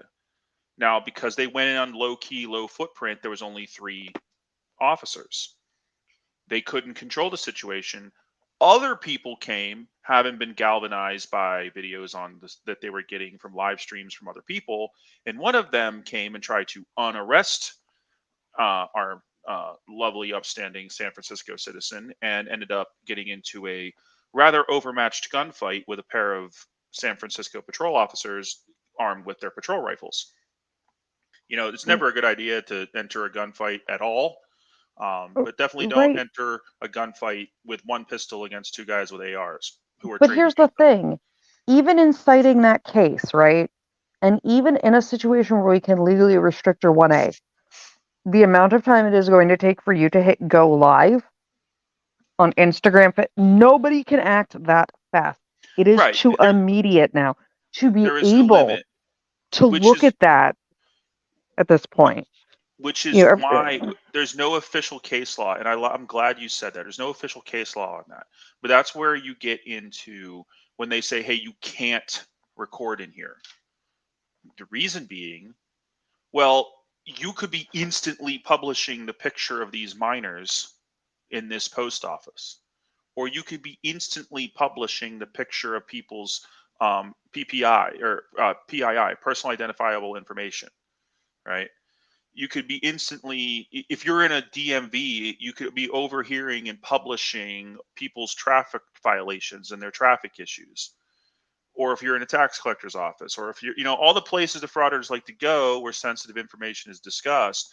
What they don't understand is that the imminent danger is the publication of PII, which they say is the duty of the office to protect, which they're doing by having a no phone recording policy, and that but there comes the delusion. They don't see it as what it is. It is what it is. It's been legally agreed to be what it is. They just don't want to acknowledge that.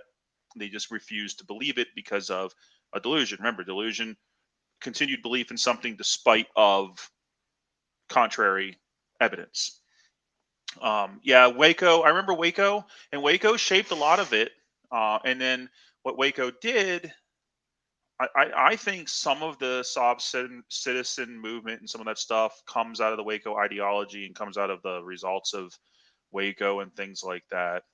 Janet Yellen and Bill Clinton's Justice Department, and I think they look at that and they point to that as like, hey, see, we were told you, because there was a lot of Sovset ideology going on with the what were those people called? What was their little sect Branch called? Davidians. Yeah. Branch Davidians. That's right. That's right.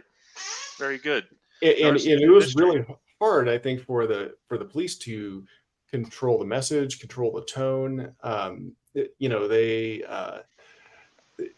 media was basically putting that out just live, right? And they were tipped off. So it was crazy.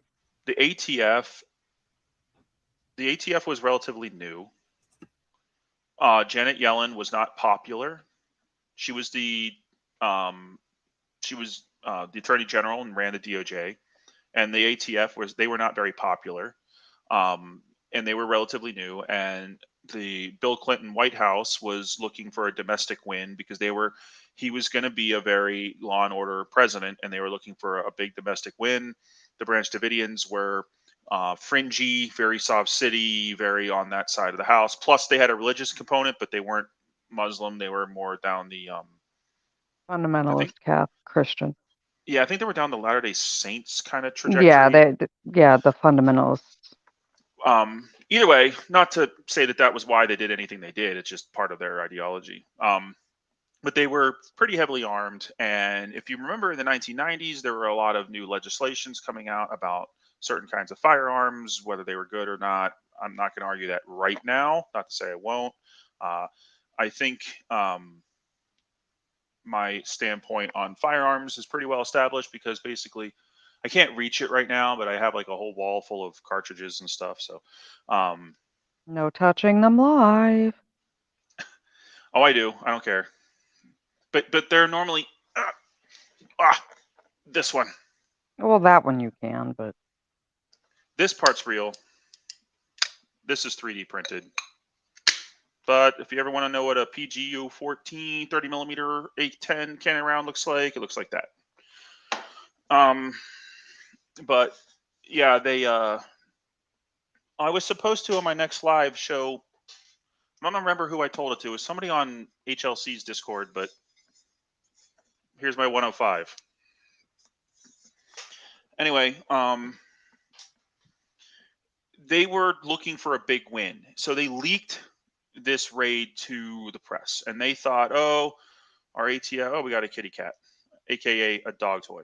So we got our big raid going on. We're going to raid this compound. We're going to pull a bunch of these dudes out, and it's going to be great. But what they didn't do was they didn't do their homework. They didn't do their intelligence. They thought they kind of would just roll over. They thought, oh, well, it's just men, women, and just mostly women and kids in there. They're not going to really put up much of a fight. And it turned out to be way more of a fight because when you leak things to the media, the bad guys tend to find out too. So the Branch Davidians knew they were coming, and it became a whole fiasco. And I do think it leads into some of this ideology because a lot of the alt culture, Sovset types point to Waco, like, yeah. And like you said, it's now in the zeitgeist. You guys know what zeitgeist means? Yeah, I do, but yeah. So the feeling of the time. Right. The spirit of the time is literal translation. Feeling is more appropriate, and yeah, that's what I think that they feel it's part of. Yeah, I mean, And I have a whole video that I'm working on for like the Ukrainian zeitgeist about like all the different like new terminology that they've come up with. Uh, the Telegraph channel put together a great video on their on all the new like meme ish kind of things and the new terms that they use and the way that they've dehumanized the Russians and the way that they're explaining things to their people and the way that they're kind of like reorganizing their psychology. And I think a lot of that goes into what goes on with these Moor guys, right? I think that they are galvanizing themselves using a flawed, skewed, but lucrative or appealing ideology depending on your mindset. Now, I don't want to keep you guys up all night long, but if you want, we can go into a little bit of a Ukraine update. You can continue your Ukraine update. I'm going to join you from the chat. I have to go do something and multitask. All right, So go I ahead. will join you from the chat, but it has been a pleasure. And Thank you're you welcome very on much for Mine having your channel insight. anytime. Oh, thank you very much. And yes, thank you, Loki. Loki was on scene-ish, so to speak, in the relative area, in the know, in the loop of the situation. So thank you very much for being here with us and No providing your problem. insights. And we will talk more about this in the future. Yeah. Nice to meet you guys. Nice to meet you. All right, and moving on real And quick. we're going to drop off too, but we'll still be in the chat. Okay, great. You guys drop off. I'm going to go through the Ukraine update real quick, and then we'll call it a night. All right, guys? Hey, thank you so much. Appreciate being on. Oh, thank you for coming up as a guest caller. I'm going to kind of do that. I want to do guest callers for anybody who, you know, there are not a lot of people watching, but, you know, hey, I want to do guest callers in that I want to make this more interactive and more like a radio talk show. So I'm not sure if you listen to terrestrial radio and like, you know, they have a call segment. I like that because I'm a teacher at heart. So I'm better in the interaction world than I am in the just blah, blah, blah, blah, blah. Right. So thank you for coming up, and you made some good points. So thank you. Yeah. Hey, we'll see you again in the future. Yep. Nice meeting you. Take care. Bye. Nice meeting you. All right, so now moving on real quick before we close it out for the night. So we got the Ukrainian counteroffensive going on. I got a couple of videos on the Bradleys. I want to skip to this video. Do I have that prepared? Let's just click on it. We're going to have, yep, here we go. I got to make sure I share the video, not just the slideshow. So the important thing to take away here is that the Ukrainian counteroffensive is still happening. Everybody keeps saying it's stalled. It's not stalled. We have to take some historical perspective. I didn't have enough time today to, whoops, that's not what I wanted.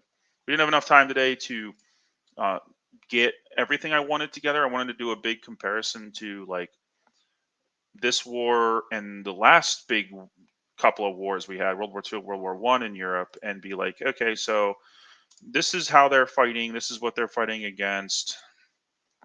This is what they're dealing with, but didn't have time for all that.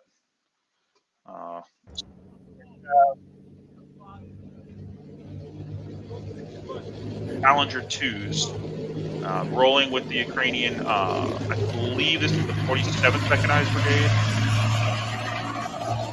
Hopefully we all have sound. Yeah, see, Alan, the mass shooters have been live streaming, but fortunately, a lot of the platforms have been getting good at like suppressing that. Also, that gets into a bunch of other things I'll talk about at a later time. So here you see the Challengers. There's some MI8s operating. I don't know who edited this, but they're Looney Tunes. You'll see a lot of the MI8s doing the IDF rocket attacks essentially. Whoops. So IDF rocket attack is basically when you launch your rockets. You're flying along and you pull up and you launch your rockets. Oh, there we go. I gotta get rid of that. I had some music playing in the background. You launch your rockets in an oblique, and basically you're going to indirect fire them onto a target. It's the only way you can do it in a highly contested environment, which the Ukrainians are dealing with quite heavily. Actually, let's go to, let's go to deep state. So we're going to go to the deep state map first before we go to the slides. What's neat, I found out something about the deep state, which is really cool about this map. Okay, so it's operated and run by a Ukrainian group.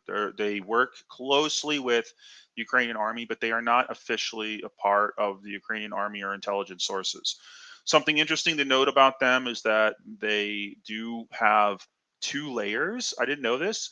They have a Ukrainian military only layer that they use military grade maps with military grids. And they put more fidelity into the information that goes into it. So if the Ukrainian military does use their maps for this map here, these guys make maps for the Ukrainian military as well as making them for us. And what's neat about them is also that they do work closely with the Ukrainian army, which is why if you look over, God, my mouse. For those of you who know the lore, the mouse sucks. Over here, at Kakhovka, they don't show any Ukrainian positions over here, but there are Ukrainian positions over here. I can tell because now there used to only be one of these guys. If we let's see when that happened. They've been reinforcing. Yeah, right there. So that's each one of these is a regiment, which you can't really, you never know what that means to the Ukrainians, or sorry, to the Russians. Because it could be a regiment on paper, it could be like a couple hundred dudes that they call a regiment. A regiment should be 2,000 people, but you never know with the Russians. But if you look, another one on the 23rd today, poof, appeared. So they're reinforcing this area. They're all the 4-digit, and they're also moving them forward. So if you go back a bunch, you can see that they're moving these units forward. And if you click on them, they're all these 4-digit battalions. There's an artillery brigade. Stop. So my mouse likes to double click when I don't want it to. That's just. So this separate guards coastal defense brigade, what those are neat because those are actually, those are Russian sailors that have been turned into, Game Lover Cat, you can add to the social media's discussion on it in a future video. That'd be great. So those are what they take Russian sailors. They take guys out of the Russian Navy from boats that are they're either not useful, they've been damaged, or they've suffered combat casualty, and then they turn them into ad hoc infantry. Which frankly, when I was an A10 maintainer and you told me, hey, you got to go become infantry, I'd be like, wait now, what now? You want me to do what? Because were we trained to use small arms? Yes. Were we trained to defend a base? We were trained to defend like our little part of a base, but I'm not going to go on I'm not a go on your night patrol guy and know how to engage in like movement to contact and ambush attacks and that kind of stuff. That ain't my bag, baby. I mean, I know more than most of the guys in my unit would know because just of the people who I hang out with and my the people, my friends and stuff. Because I have a lot of Marine Army buddies and stuff. But if you're talking about the Ukrainian offensive currently, you can see here, if we go back, you can see down in this is what they call the Tokmak axis. This right here is Tokmak, and this is where the thought is that the Ukrainians are going, and you can see that they are pushing, but you also can see that the Russians are coalescing a tremendous number of units around the area, and you have the motorized rifle regiments showing up. These guys are more of your quote-unquote regular. That's Russian Marines. Those are Russian Marines. Those are more of your Russian regulars, and then same here on this axis here, which the Ukrainians are pushing hard here, but this seems to be the main axis of advance. This seems to be where they shoved the 42nd Mechanized Division and their 82nd Air Assault Brigade seem to be operating in this area. Some of the guys that, the units that have the most in the way of Western equipment And well, see, Alan, more like sailors turned into cannon fodder, if you want to look at it that way. But this is the area where you see that where that Challenger was in. It was in this area. You got the Ukrainians moving in this way. You got a lot of the American Bradleys in this area. This is where a lot of the heavy fighting is now. According to this map, you can see that the village just south of Robotyne. Well, it looks like Robotyne. It's Robatna is the actual pronunciation. This village here called Nova Provokopigva, whatever. Novo, we'll call it Novo.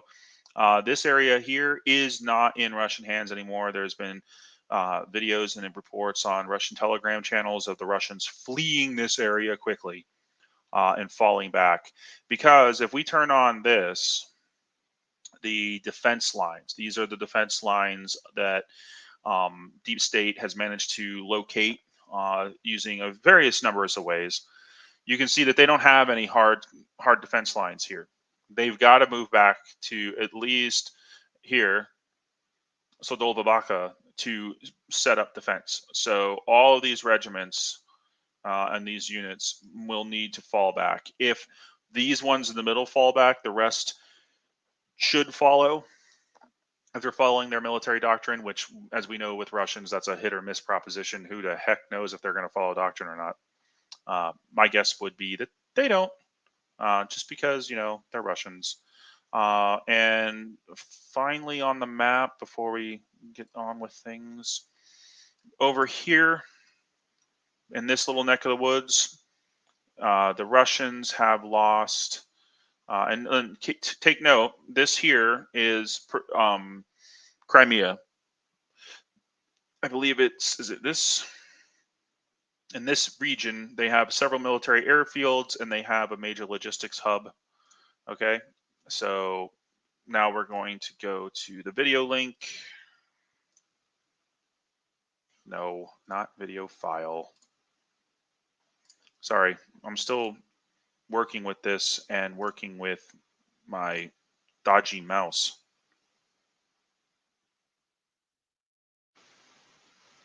Oh, I don't have it. Oh, here it is. I have it. I'm good. I know what I'm doing. I swear.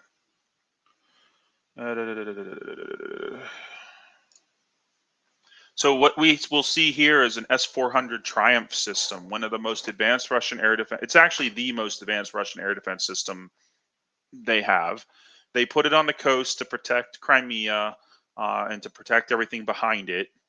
And then the Ukrainians smoked it with some drones and then filmed it because why not? And then put it on social media also because why not? So you can see the air defense battery here. That's definitely secondary explosions. All the little fiery hot bits flying out from it are chunks of rocket motor, probably, if I had to guess. Because these batteries consist of multiple launchers consisting of both long and intermediate range surface-to-air missiles. What's interesting is the Russians made no attempt to hide the location of this site. They just kind of put it out there where the Ukrainians are more than well aware that the Russians think that a lot of their stuff is invincible, and sometimes they're happy to let them continue to think that. They're happy to let them believe that what they're doing is perfectly cool until the Ukrainians want them to stop or want to kill it. So they have made some recent gains along their major axes of attack, which again are in this region and this region here. The main objective is Melitopol here. If they can take that, they can cut off all the logistics flowing this way from, I'm not sure if you can see I hope you can see my cursor, flowing from, basically everything flowing from Luhansk, which is the purple pinkish area, south through the red region into Crimea, which is the peninsula to the south. If they can if the Ukrainians can take Melitopol, they will cut all of that off. Not to mention take a couple of major airfields Not to mention make the Kerch Bridge, which is the bridge to the south, the only lifeline, and they've already messed that up extensively. And then you have this blown up map where you can see Rabatna to the north, and then you see down south the Novo village thing. And it's been said that these Russian units are withdrawing from the south. And aside from that, the only thing I would like to say is that I have a big question, and you guys can answer in the chat or in the comments, and you can think about it, and I'm going to talk about it again at another point. We have 5 domains of warfare. We have the original land, and then sea, and then air, and then space, and then cyberspace. Do drones constitute a new domain of warfare? I don't know. I'm beginning to think they do, because they intersect so many. They intersect across various domains. They operate in their own space. They operate in the oceans. They operate in the air. They operate in space, aka satellites. They affect all the domains. They can be defeated by EW. They can conduct EW. EW is electronic warfare. They can be used for intelligence gathering, which is the information spectrum, but they can also be used for strike. They can be so-called kamikaze drones, which I don't like that term, because kamikaze pilots were not surviving crashing their airplanes. The Tokokai, as they were officially referred to by the pilots, the Tokokai corps and the kamikaze pilots themselves were volunteered to sacrifice their lives for the emperor. I mean, it's no easy feat, if you ask me, to just make that decision. And a lot of people think, oh no, they were forced to do it. No, they weren't forced to do it. Some of them were asked to do it.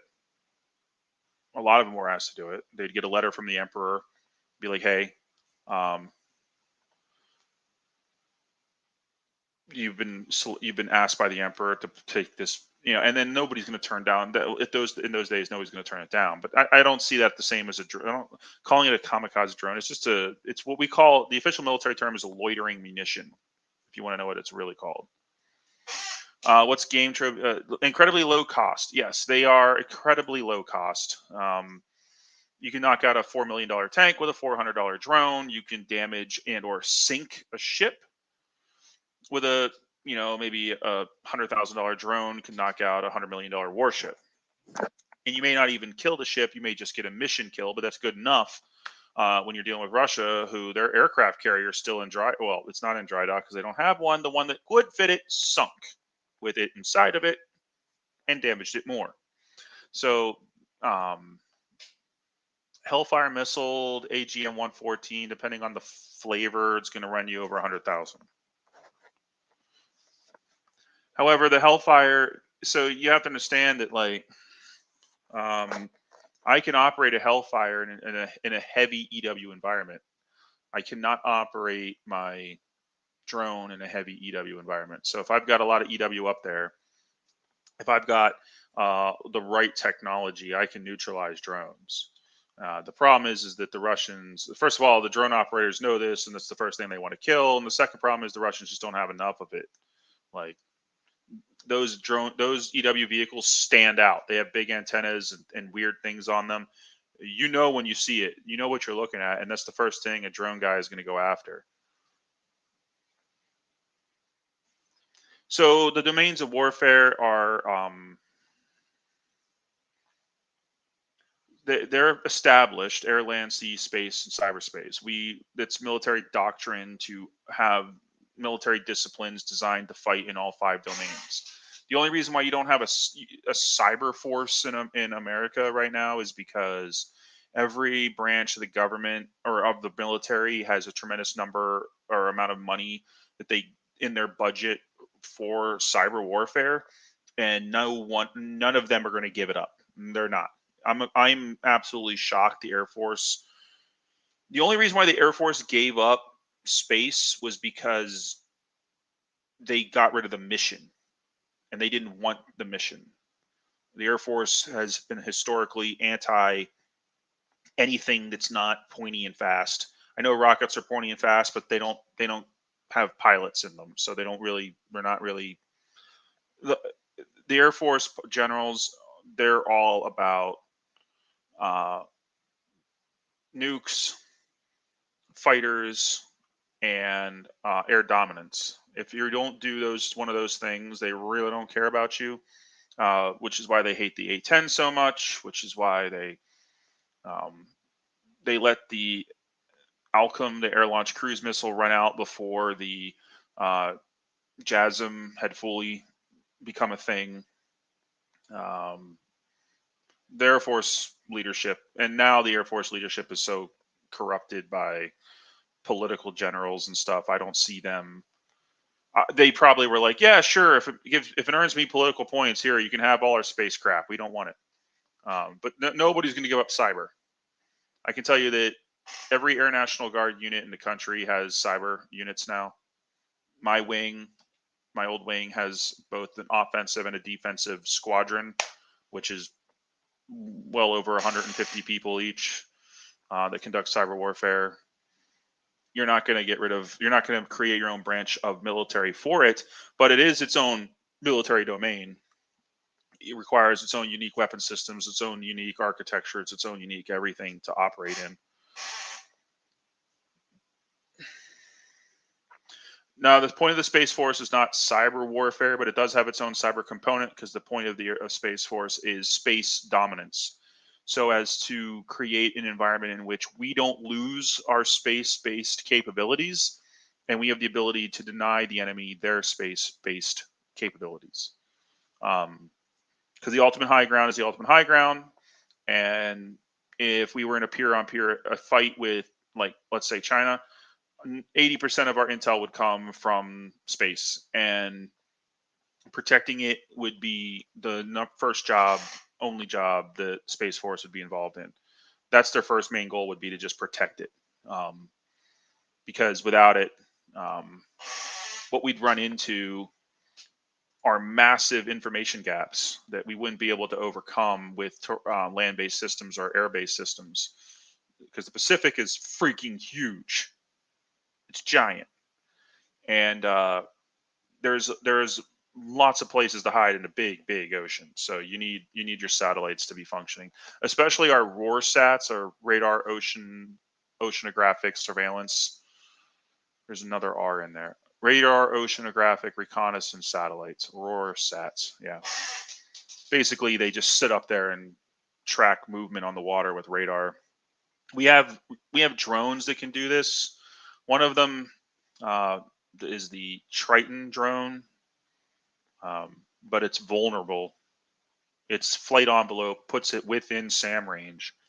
So all you need is the right boat with the right SAM, and it's poof, gone. But the Ukrainians have proved that drones, whether they're surveillance drones or they're strike drones or they're little tiny handheld drones or they're loitering munitions that fly right into the back of a BMP while it's driving down the road, they've proven that the drone thing, it's a new problem. And it's not going anywhere. It's probably only going to get worse. I mean, North Korea just did a big parade 2 days ago with Shoigu, Shoigu, the Russian leader of the Russian MOD. He was in North Korea watching this big, huge parade, and what were they driving down the street? But mock-ups of what looked like American MQ-9 Reapers, but they were like really big, like stupidly big compared to a Reaper. I've seen a Reaper; it's not that big, and its propeller was really tiny, so it was definitely a mock-up, and it had like photo accurate replicas of Hellfires hanging off of it. They were just too big to be Hellfires. So yeah.